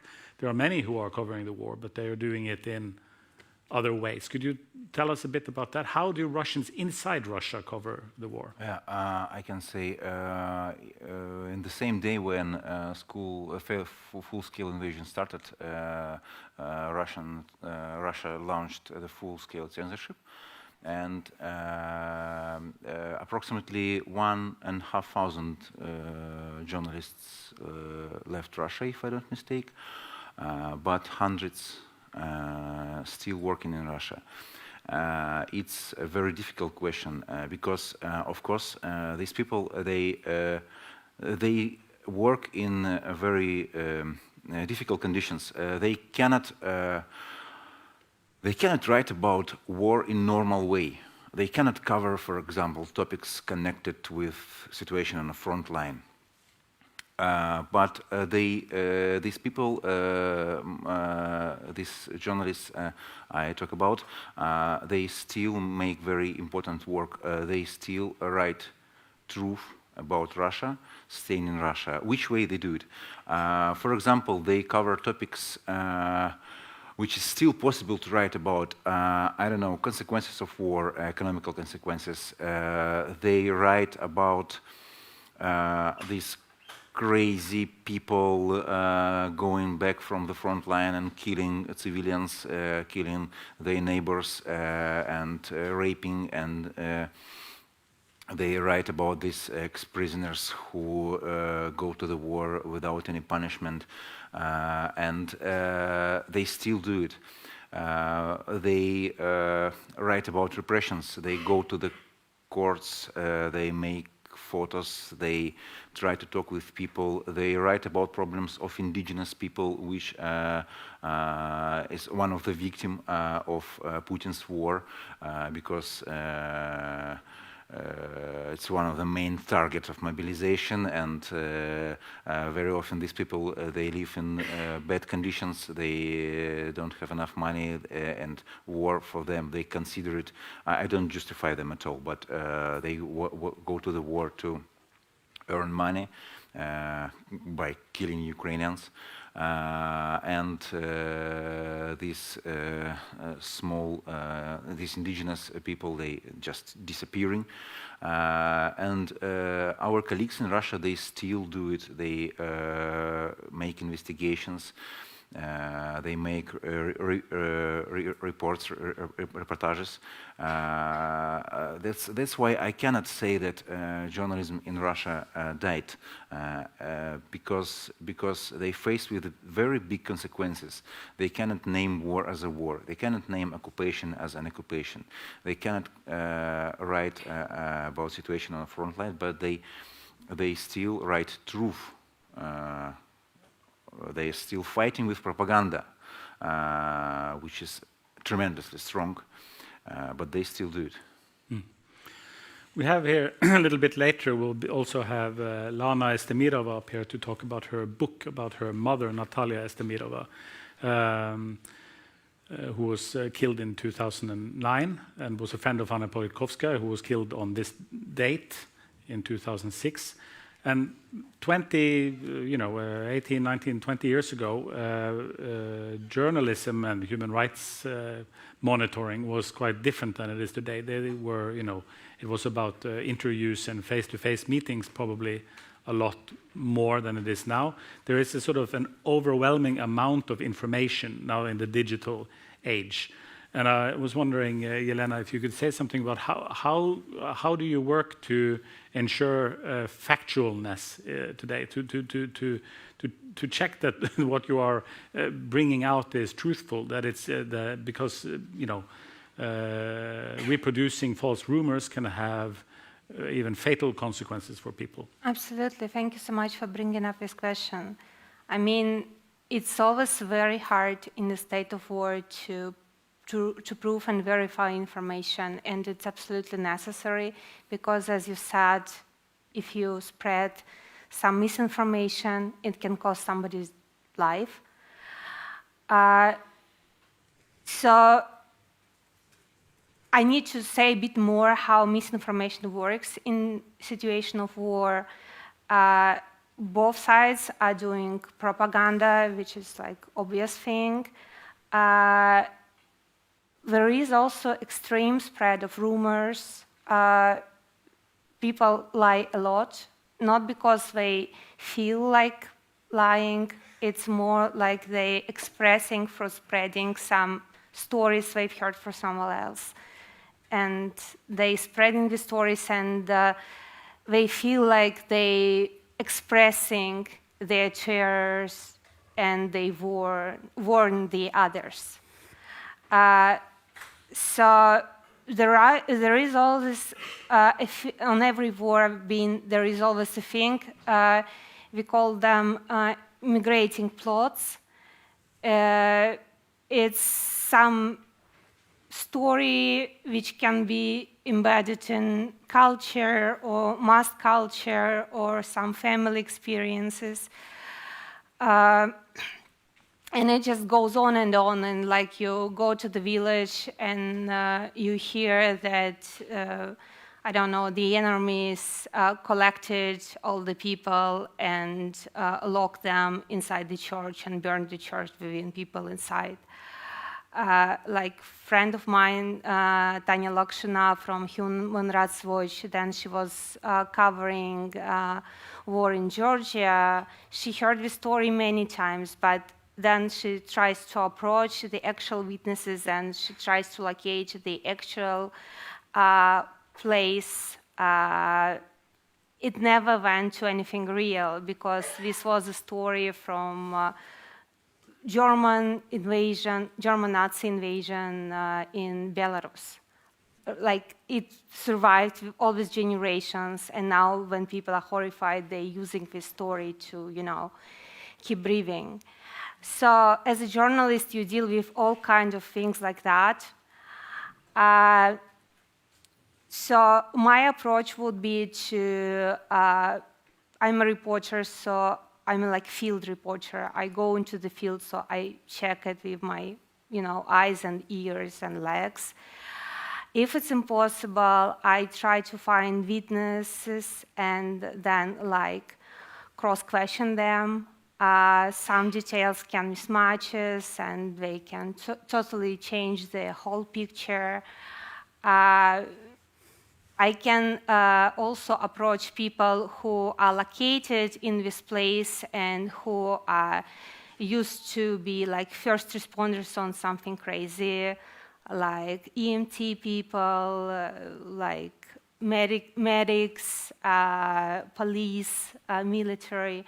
Also, morgues are the great place to verify information because they have body counts and they have experts who can actually tell how this person died and why and when and where.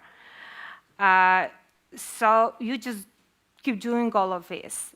There is a whole bunch of investigative journalism called OSINT, Open Source Intelligence, which helps to digitally investigate some stuff. And right now, no surprise, this, OSINT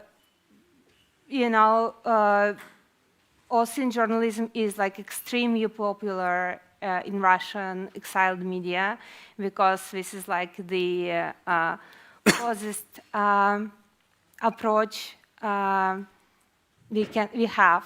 Also, work of Russian exiled media outside of Russia would be impossible without having, as my colleague said, having like people inside Russia working, providing information, sharing their sources. Like, it all means a lot.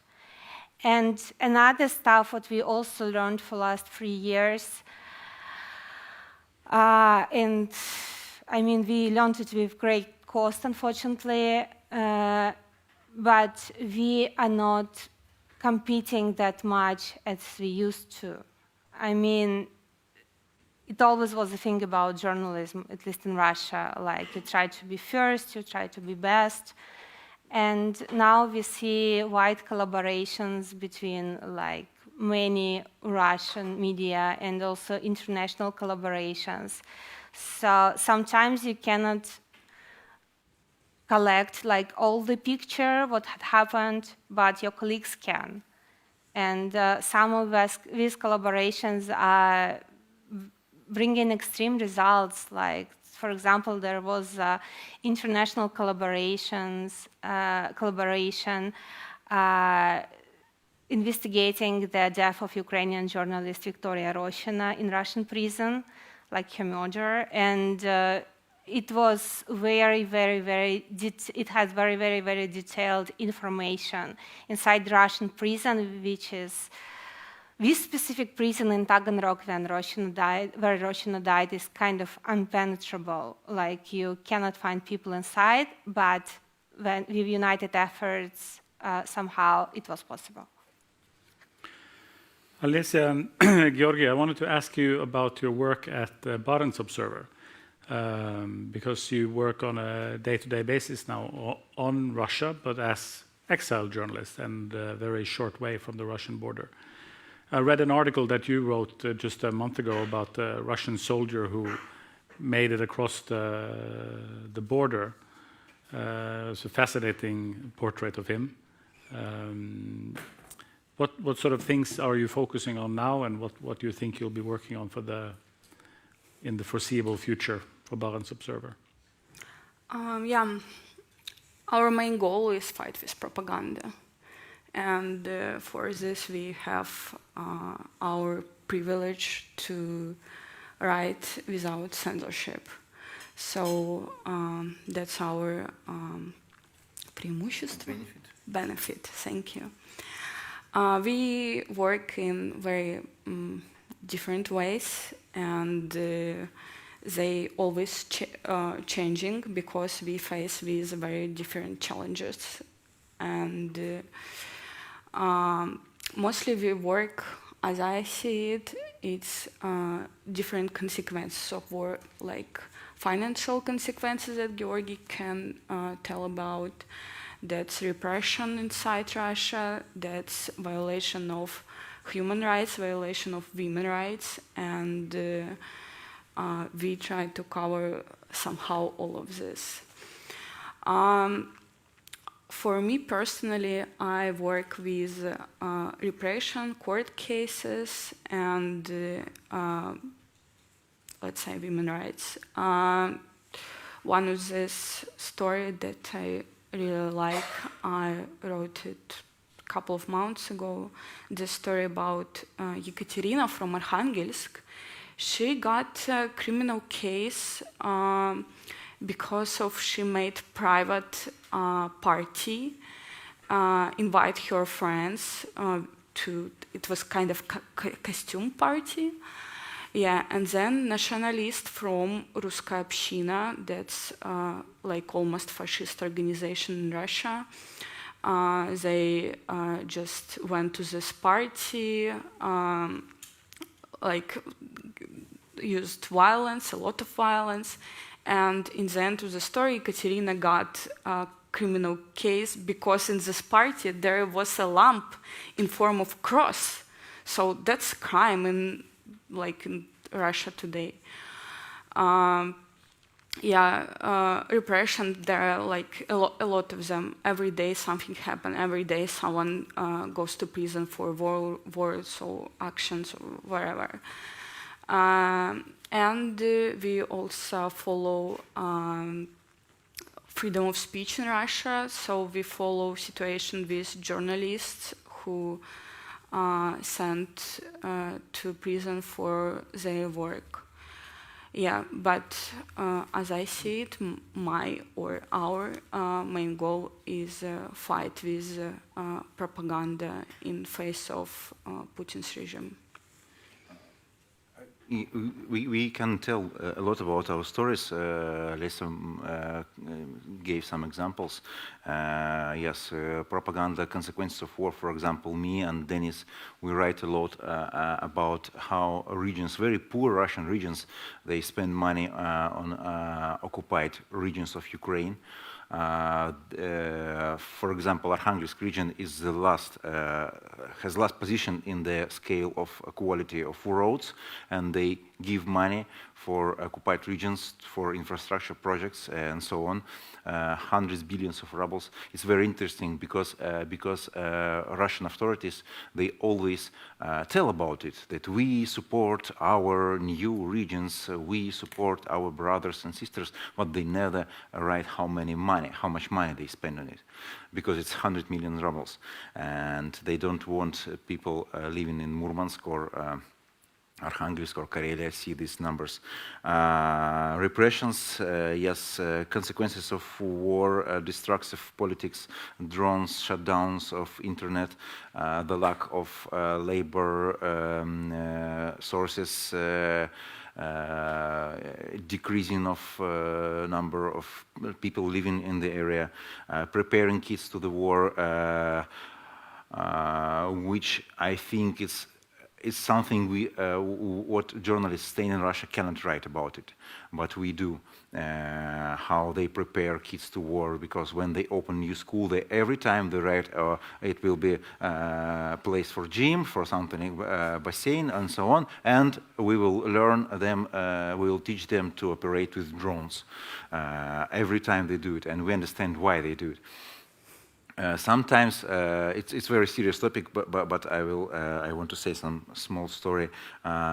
We use some sources. We use databases of court and so on. We use databases of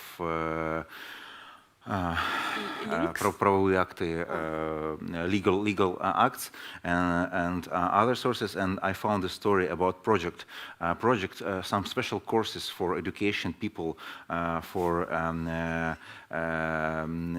to be scouts, intelligence, combat operations, and so on. But there is one detail: these courses are for blinds, for blind people. They teach them to be scouts or to use the gun. It was in Murmansk region. So we try to circumnavigate some restrictions. Because you always have to use VPN and so on. They don't publish. Governors stopped publishing information about killed soldiers because it's too much. For example, my friend from Joensuu, it's a city in Finland, he published today that it's 1,100 soldiers from Karelia were killed. They calculated this number. You will never find it on some official sources.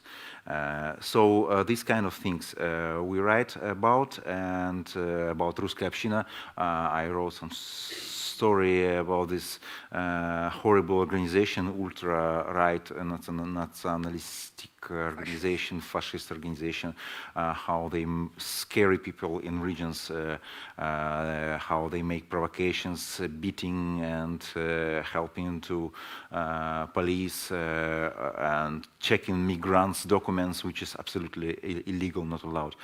They think that they are police. They think that they are police, yes. This kind of story, I think, it's a lot. So I see. And like just funny thing, after Georgi wrote this article about blind people, I just saw that Murmansk Propaganda TV, they made a kind of report and about us as well, and they said something like, "How dare Barents Observer to tell this shit about our heroes, our SVO heroes. That was funny. Like, so. They read us. Yeah. Good. We are banned in Russia. We are banned in Russia, but we have some readers. 100%. So in the name of democracy, I think it's unfair that only I should ask questions. So we have like 10 minutes left, and I'm wondering if there are anyone in the audience. Can I add something? Yeah. Just to understand that sitting here, working in exile, we faced with consequences. And for example, we declared, our media declared, absolutely unfair as an undesirable organization. It means that no one from Russia can speak with us because then they can be persecuted. Yeah. We with Georgi declared as a foreign agents. It means a lot, but main thing that we are persecuted in Russia. And for example, I don't care now, and yeah, but some people can face with repression against their families or something. And we are not able to return to our home country until who said it? Until the Putin's last breath. Sorry. Yeah. So, yeah. Thank you. All right, I saw some hands in the back there.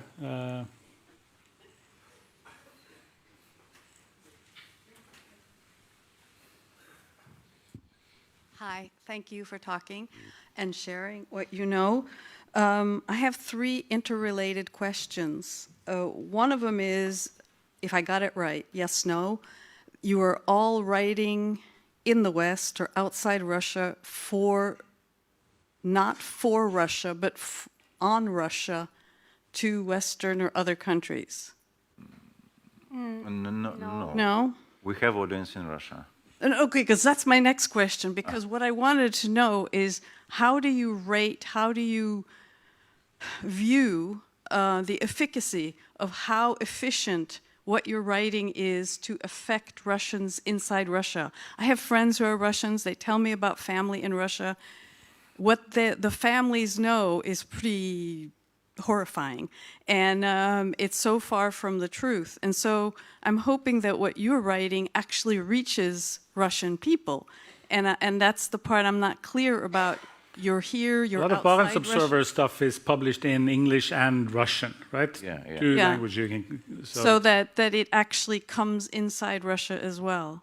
Of course. Yeah. Okay. May I take this question briefly? There is like ongoing technological race between Russian state and Russian journalism.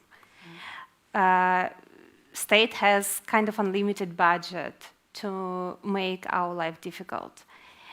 I'm sure my colleagues will tell you more about it later, but as you mentioned, all these undesirable organization, foreign agent statuses, but it's not the end of the list. I mean, almost all independent media in Russia right now are blocked. Many media had to exile. Some media proclaimed as undesirable organizations. Social medias like Facebook, Twitter, Instagram, and partially YouTube are blocked.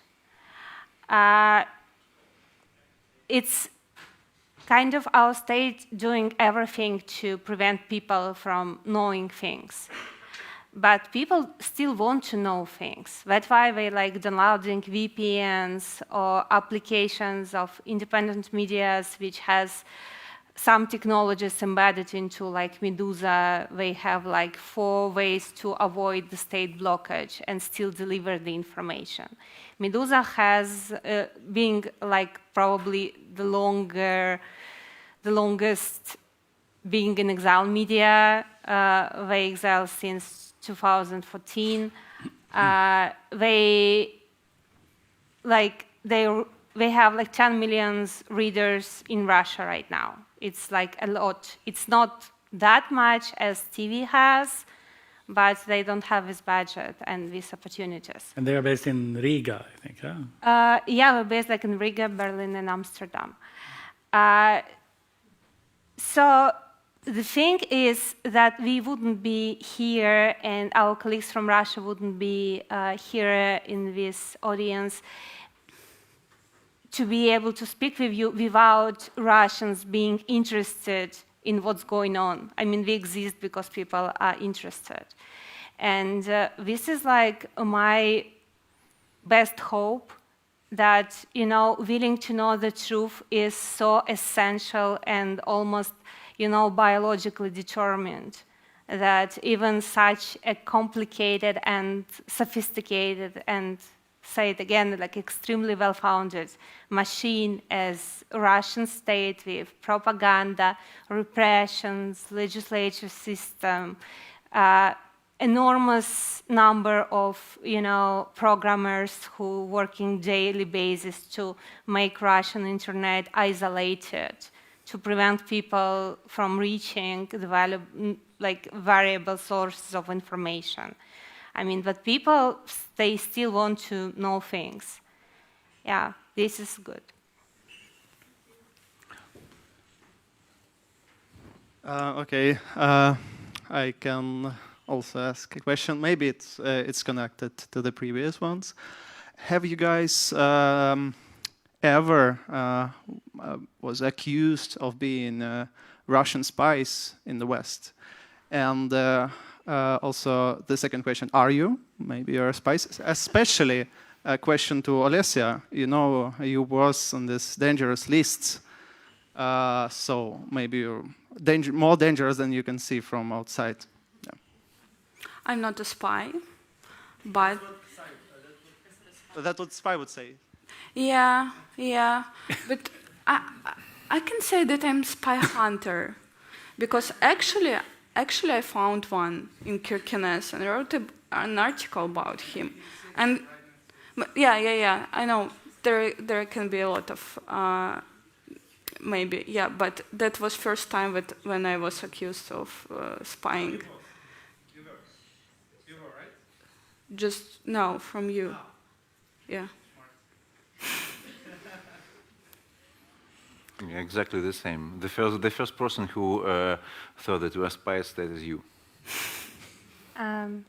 Same. Like yesterday in the airport, I missed my flight because some technical difficulties, and I was standing near the schedule trying to figure out where to go, and some service people approached me asking if I need help. I said I do. And one of them started to look for my flight, and another one looked at me in the eye and said something like, you know, your accent is giving you up. It's not like I'm trying to hide from people that I'm Russian, or me being like ashamed being Russian. I'm not. I'm ashamed about many other things, like, you know, allowing my country grow fascism inside it. I mean, that was really, I don't know. I mean,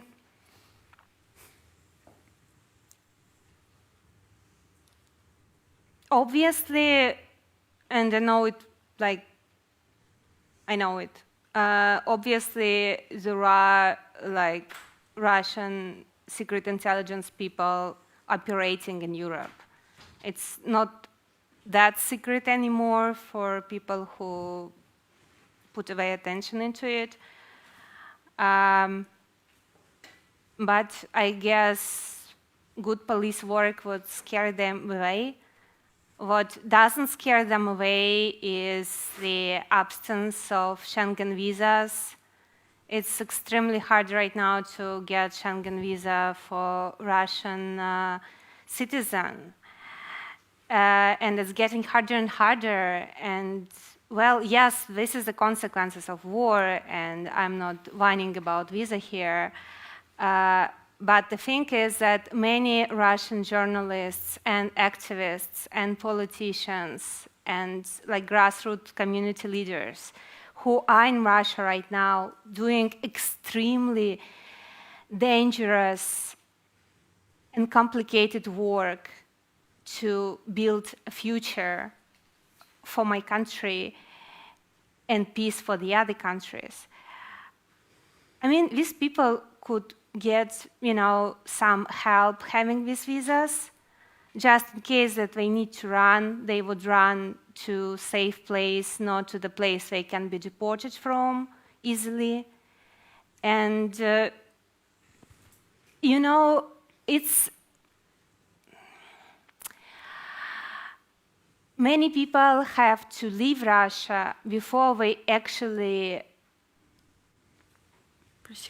persecuted, yes, because they know that it would take them time to, apply for visa, to secure their future, to, do things. But it would be not necessary if, for example, that like hundreds of thousands of Russian journalists who are in Russia right now would have open Schengen visa and could go exactly in the moment they feel they need to go. I mean, I have a sister in Russia. She's also an investigative journalist. And recently she was granted with 1 year Schengen visa, and I was like happy. Because before that, like every day for her was a choice between should I run or should I continue my work? And now she can, postpone this choice to the moment then it turns bad. So, yeah. Okay, this topic is basically bottomless, and we could continue on and on and on endlessly, but we can't because we have 2 more sessions coming up. So we have to say thank you to our guests, and we can continue the conversation out in the hall afterwards. Yeah.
De har liksom ikke noe lyd.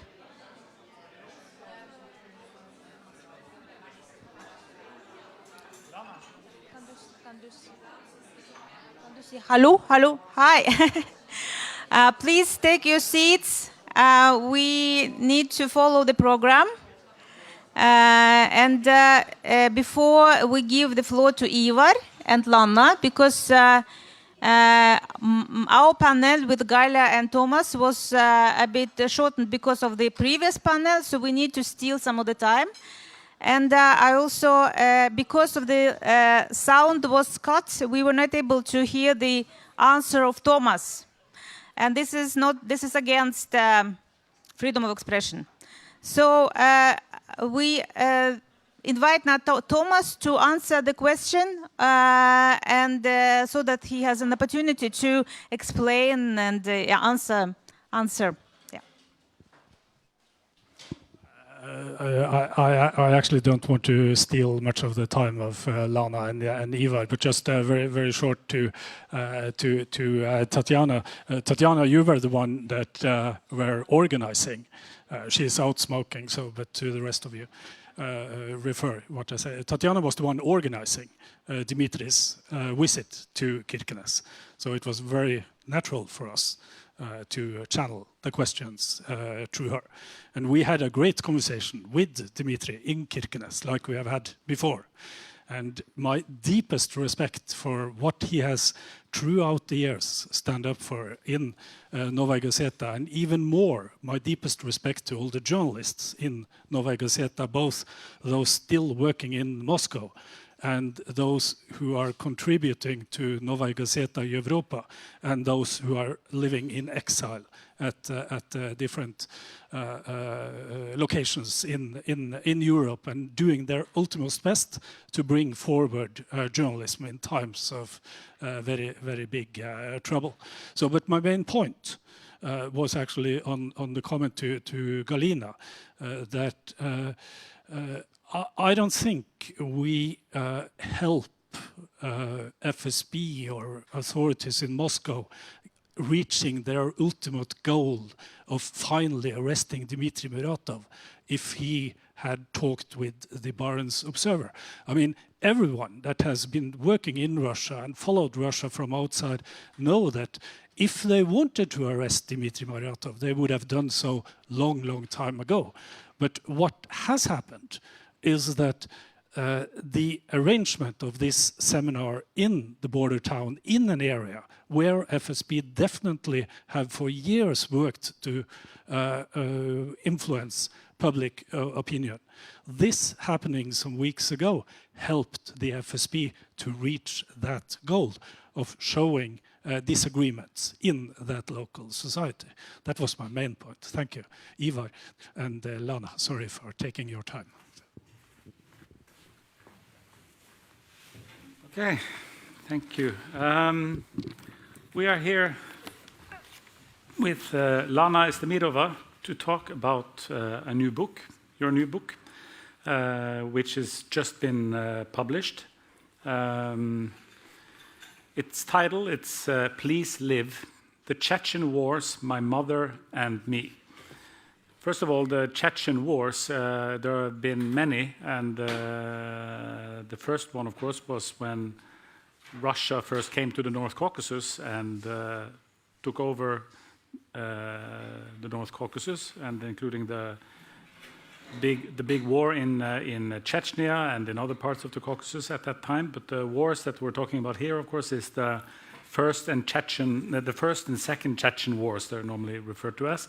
The first one started in 1994, which was the same year as you were born, and the second one in 1999, the same year that Vladimir Putin became Prime Minister of Russia. And the mother in the title is Natalia Estemirova. And I think everybody who has worked with Russia or with Caucasus in human rights or journalism over the past couple of decades, they will sit up when they hear your name, Lana Estemirova, because of the association to your mom, who was a very highly respected person in the human rights community in Russia and in the North Caucasus At that time, she worked for throughout the first Chechen war, especially on the filtration camps, as they were called, in an organization that worked on that. From 1999, she was a member of Memorial. In 2009, on the 15th of July, she was kidnapped from outside her home and driven to the neighboring republic in Ingushetia, where she was murdered.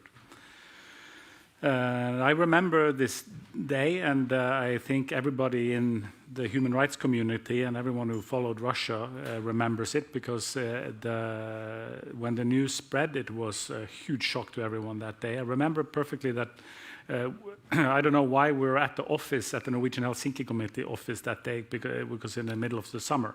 But we were going a few colleagues out for beers after work, and I went to look for my colleague Åge, who you know very well. And I came in and said, "Oh, come on, hurry up, we're going." And he said, no, we're not going anywhere. I think Natalia Estemirova has been killed. And for you, that day, of course, was the most horrifying in your life, obviously, because you were at home when it happened. Could you tell us about the way that you experienced that day? Yeah, I was at home when my mom was kidnapped, and we lived in this apartment block. We lived on the 10th floor, and our windows were facing the other way, so there's no way you could hear what was happening on the other side, which usually posed a problem because we didn't have any running water, and every day a tanker with water would come, and then our neighbors would have to knock on the pipes so I can hear it, and so I know to go down with the buckets to collect the water. So usually it was kind of a mere inconvenience, but on that day it proved to be fatal, because those witnesses that saw my mom being dragged into that car, they didn't dare to come up and tell me anything. I don't like the what ifs, but sometimes I do wonder what would have happened if I'd been warned. Yeah, for a while, I just went about my day as always. We had a plan. My mom was supposed to meet me at the office in Memorial, and she was supposed to take me to a village where my relatives lived, and I was supposed to stay there for a few days. But then, I just had my French class in the morning, and I got a little bag together, and I started writing to her and texting her, but she wouldn't respond. Both of her phones were off, and I was a bit frustrated because I thought, oh God, there it is, there she goes again, ignoring me because of her work. We made this agreement, and so I went down to the Memorial office, which was a short bus ride, and everyone was there, everyone was worried, and I didn't think much about it. I thought perhaps she'd been detained, that happened before, and yeah, then in the evening, when there was still no news from her, I stayed with one of Mom's colleagues from Memorial, Thaisa, and that's when, in the evening, I received a call from this woman that my mom knew, and she asked, and she was sobbing, and I was like, well, what's wrong? And she was like, don't you know? Hasn't anyone told you? Your mom has been killed. So that was, not the best way to find out. And then in the morning, when I came to Memorial, there was a huge crowd of people, and it was quite obvious what had happened. And from then on, there was the funeral, because in Chechnya, you have to bury the dead right away. So yeah, it was just kind of a whirlwind from then on, because I guess you just don't even have time to process anything. You just thrust into this kind of ocean of numbness and grief. And I think it took me a while to even fully realize that she's gone. And yeah, that's why, because I was very young, I was 15, I'm so grateful to my mom's friends and colleagues, including Lena Milashina, the very brave reporter from Novaya Gazeta, who continued the investigation of her murder, who tried to find the perpetrators, and who did everything in their power to do what I couldn't, because I was young and I wasn't of age. And I'm sure we'll talk about it more, but yeah, not the jolliest way to start this evening, but actually the title, Please Live, comes from the last text that I sent to my mom. So this whole book is my way to replying to that text, in a sense, of reviving her in a literary form to make sure that she always lives on. I had a chance to read your book, and it's really very good, and I encourage everyone to get a copy. There are only 9 of them here, so you know, who comes fast. Oh, I think there's less now. But you'll be able, and it's even already less. But, you'll also can use the QR code and order one there. It's absolutely wonderfully written, very gripping, Thanks. Beautiful. It's not just wonderful way of honoring your mom, but I feel it's like a testimony to a place and the time, the North Caucasus at that time, and Russia, and the whole community around her. We are here today, of course.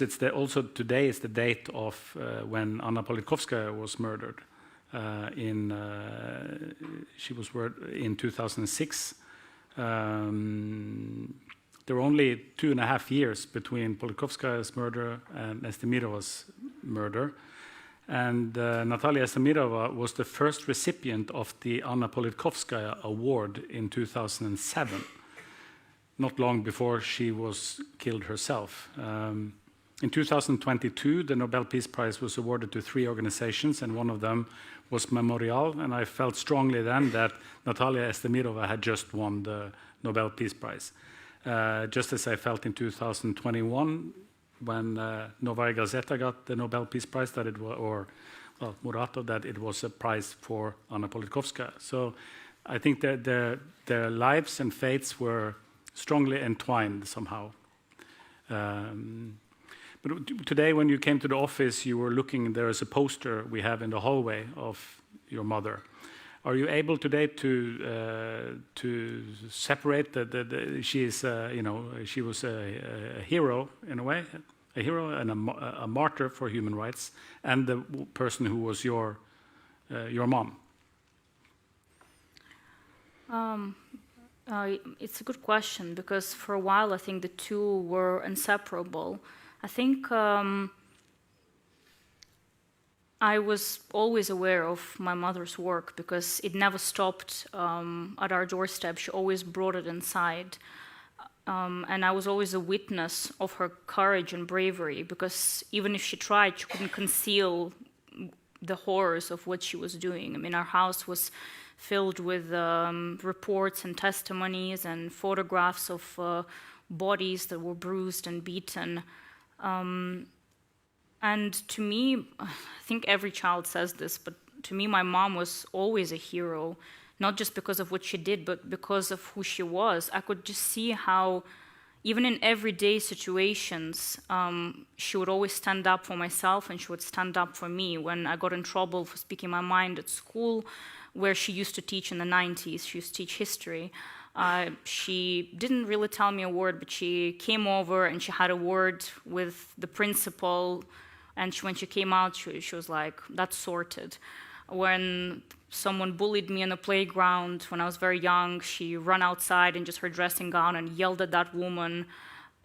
So to me, even without her professional bravery, she was already a hero. And then, of course, seeing how she conducted herself in that professional environment, it filled me with such pride. I remember the case that I describe in my book, how when we temporarily lived in Ingushetia before moving back to Chechnya in 2001, she used to make these trips every day from Nazrань, the capital of Ingushetia back then, to Grozny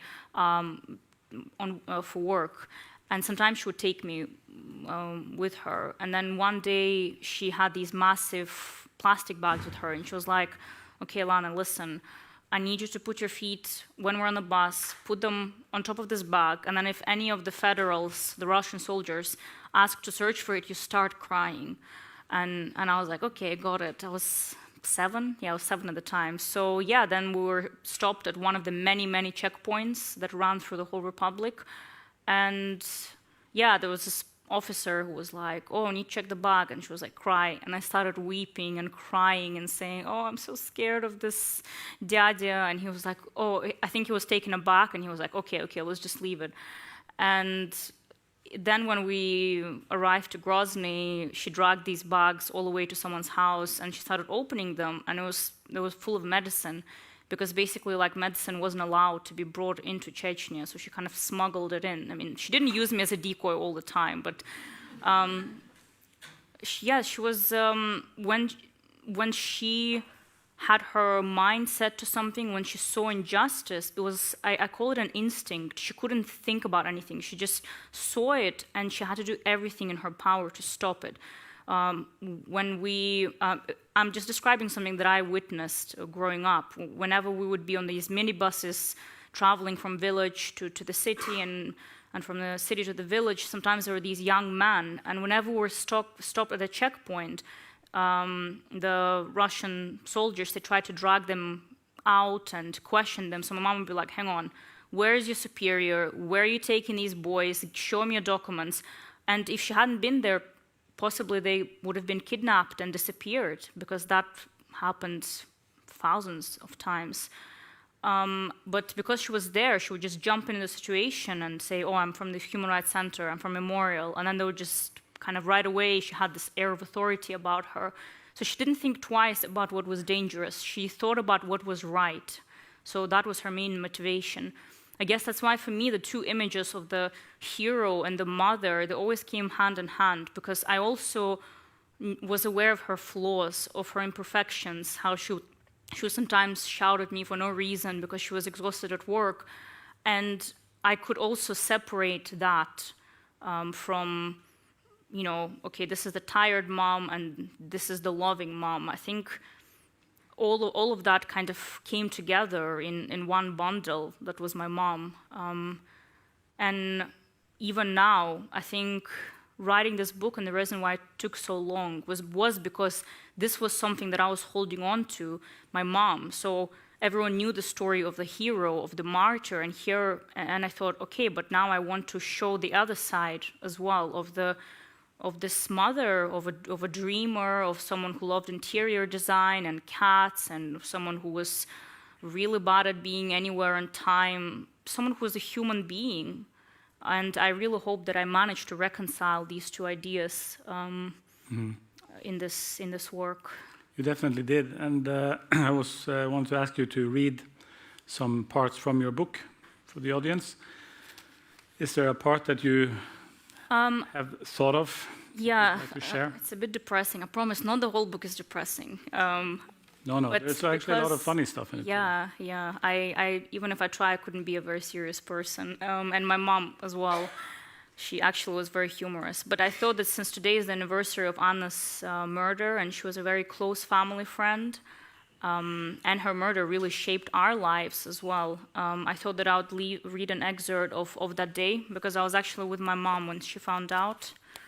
And yeah, I thought that it's important to read this bit. On 7th of October, Mom and I were boarding a minibus near the Grozny Drama Theater to go home. It was one of those rare autumn days where the air seemed to be illuminated by the buttery sun. The bus was about to leave when Mom received a phone call. I watched in horror as her face turned white, just as I had read in books. Anya has been murdered, she whispered in a strange, hushed voice. She shouted at the driver to stop the bus and let us off. It was a very long walk home. As the world around me blurred, I was too shocked to say anything. Mom didn't cry. She made phone call after phone call, never giving herself a second to stop and process the fact that Anya, her comrade, her friend, her ally, had been killed, shot in the head, in a lift of her Moscow apartment building. I didn't know how to approach my grieving mother, how to comfort her. Her phone would only stop ringing for about 10 minutes at a time, and then it would start again. She left for the funeral the next day, leaving me with the downstairs neighbors. There was a pile of dishes in the sink that neither of us could face tackling. I kept telling myself that I must do them, but something prevented me. I went to school as always, came home, and then went to the neighbors for the night. I leafed through the last book that Anya had given me, an enormous art album for children with famous paintings from London's National Gallery, annotated with little arrows explaining the symbolism.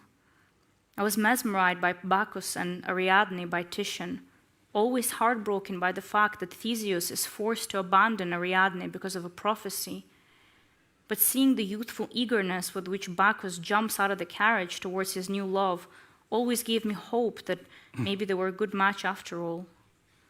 The dirty dishes were still untouched in the plastic basin 3 days later. I decided to stop going into the kitchen altogether. That evening, when I went to the neighbors, there was a commotion in the neighborhood, sirens and gunshots. A counter-terrorism raid was taking place in a tower block beside ours. I watched footage of our building on the TV with amusement. We weren't allowed outside for several hours. "Are you okay? Are you safe?" Mom screamed down the phone from Moscow. I was okay. But everything that was happening in those days was happening to a different Lana. I did everything I was supposed to, but it all felt like a dream. The next day, I went home after school and finally washed those neglected, crusty dishes. I didn't realize back then that Anya's murder would change the course of our lives. Anya was a champion of the Chechen people, and Mom vowed to carry on her friend's work, to build on her legacy. Her memorial colleagues in Moscow were worried about the safety of their Grozny colleagues. Anya had been murdered on Putin's birthday, too much of a symbolic act to be considered a coincidence. And only one man could be responsible for giving his father such a brazen, barbaric gift.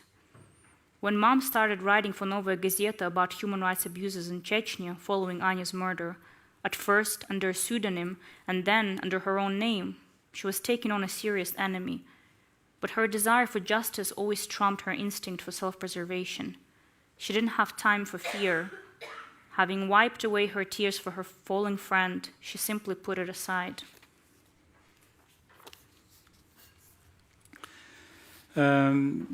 Your mom, she worked, of course, on helping people, but she also worked a lot on basically on documentation, to document what was happening in Chechnya at that time, which, of course, is closely connected to the fight against impunity. And we, at the Norwegian Helsinki Committee, we even have the Natalia Estemirova Documentation Center, and there's a reason why it's called that, right? And today, when we look at the war in Ukraine, there are masses of documentation coming, photographs, videos. You can sit all day and watch horrific things on your phone. Back then, you had, the telephones were didn't work the same way, and so instead of all of that, you had Natalia Estemirova and her colleagues and people from Memorial, who met people, who went out physically to see what had happened and tried to write it down, to save these stories for history. And it's thanks to them that we can see, the similarities between a massacre in Chechnya and in Samashki, or these events from the 90s, and something that happens today in Ukraine, in Bucha or wherever it is, because it's the same regime and a lot of the same same perpetrators, and perpetrators, and the same techniques, or whatever you want to call it. Are you worried, though, that because a lot of what happened in Chechnya has not been those who are guilty have still not been brought to justice, and the documentation work, in a sense, still goes on. There's still, even at the NHC, there are people sitting and trying to systematize all the documentation that already is there from a couple of decades ago.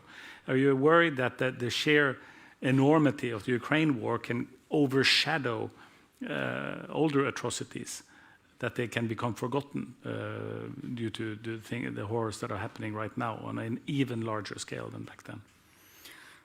Well, worry perhaps is not the right word, because as sad as it is, the war in Ukraine is happening as we speak still. The atrocities are being committed as we speak. And of course, in Chechnya, the human rights situation is absolutely appalling, and people are being tortured in secret prisons, and that's very well documented. But I actually think when I look at the colleagues from Ukrainian media organizations and human rights organizations, when I look at the precision and just kind of how methodical they are in documenting their abuses and the human rights abuses and war crimes, and how they're kind of building on a wealth of techniques that was even shared with them with some of the colleagues from Memorial, because there was in the past quite a bit of cooperation.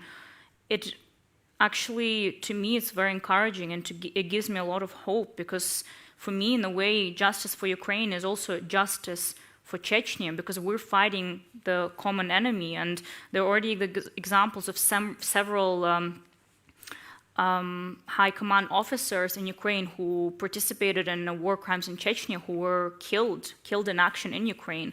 So in some ways, as they're fighting for their homeland, for their freedom, they're also avenging all the other victims of Putin's and Russia's regime. And also there are now serious conversations about a special tribunal for Russia's crimes in Ukraine. I don't know if anything like this is going to happen in regards to Chechnya. And I think some of those rules about the expiration dates of criminal cases are going to have to be dropped. Because, for instance, Anna Politkovskaya's murder, the investigation has expired, and my mother's murder, it's been expired as well, so that will have to be rewritten. But coming back to your question, I'm not worried. I think that it's really important to carry on this work of documentation, because at the moment, it's the only weapon that we have, the knowledge. And I really hope that perhaps with time, we'll also have other ammunition to fight this impunity. You know, for me, always the example is not just the Nuremberg trials, but the fact that, you know, all those participating in massacring the Jews, all those Nazis, even when they were on their deathbed, they were taken to court and they faced their justice. So, if anything, that gives me hope. And many of them, of those criminals killing civilians in Ukraine now, fighting this illegal war, well, they're young enough to enjoy quite a few years in a prison. So I really hope that they face their justice. If not in the front line, then behind the bars. I remember you wrote something about how history is like glued onto the Chechen people from first from the old 1800s wars, but then the deportations in the 1940s, the big deportation of the Chechen people to Central Asia. Your grandparents, I think, were born in Kyrgyzstan. Yeah, my granddad. Yeah, he was taken there as a teenager. He was against his will, obviously, and he lost his parents during that journey. And then the first war, and then the second war. And in many ways, I guess the Ukraine war is also dragging the Chechen people along with it, because there are Chechens who are fighting in Ukraine. Everything that has to do with the Kadyrovtsi and with their role in it is also... I mean, on both sides, because there are some also fighting on the side of Ukrainians, and they have been since 2014. They had a TV program in Norway following a Chechen fighter on the Ukrainian side also recently on TV. We have a little bit time left. I wonder, do you have another part that you wanted to read, or should we take some questions from there? I wanted to read another part, because I think very often I get asked, how do you accept this fact that, your mother made this choice, how, she often put her work and the needs of others above you. And in a very strange way, it was never really a question for me when I was growing up, because that was my reality. When you grow up in a war zone, you operate under different rules. Normalcy doesn't exist in the same way. So you try and do your best to carry on and be happy and be carefree. And I think when I was reflecting on my mother's choices, when I was older and I was writing this book, I think I came to certain conclusions which made me again realize just how lucky I was to have her in my life. And I just wanted to read this bit where I kind of came to this realization and I reconciled with this idea of who my mom chose to be. Sorry, I might need my tissues here.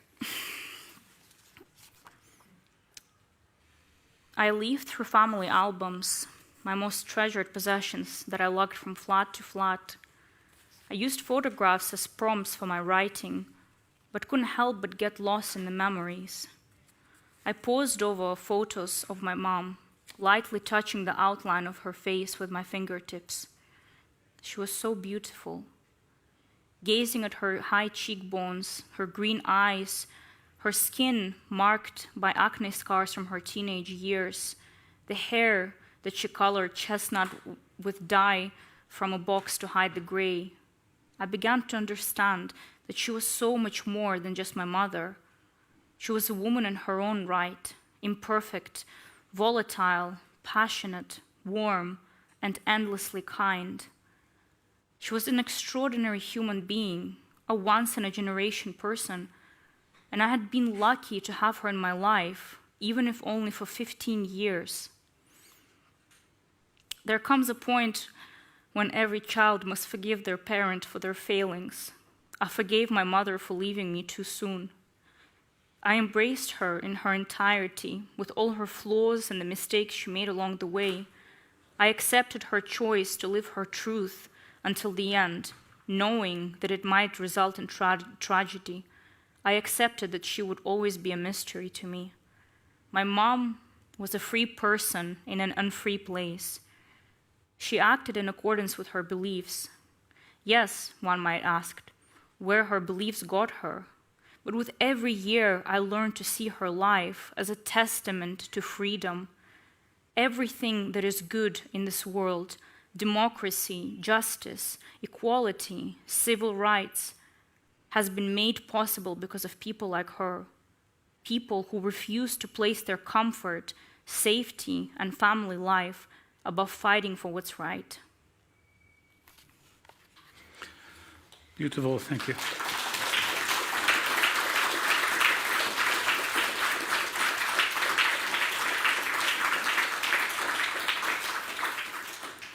We have a few minutes if there are people in the audience who want to ask Lana any questions.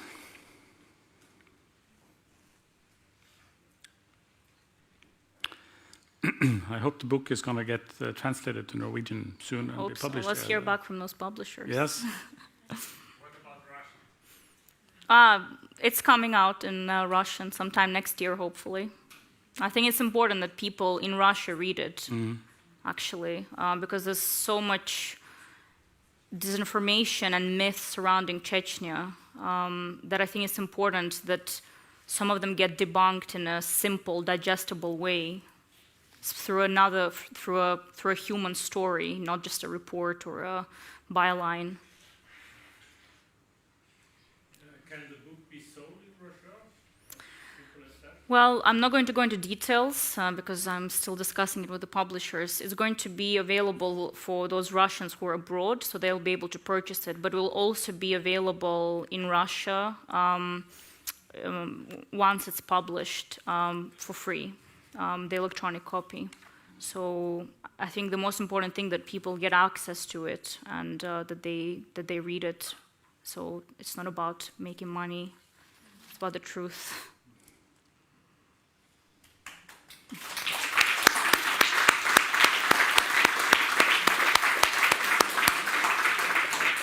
Thank you so much. Thanks. Thank you. And again, if there are people who, I guess that maybe it's already getting sold out, but there's also the QR code, so you can order it from Nordli. Yeah? Thank All right. you. Thank you. Thanks.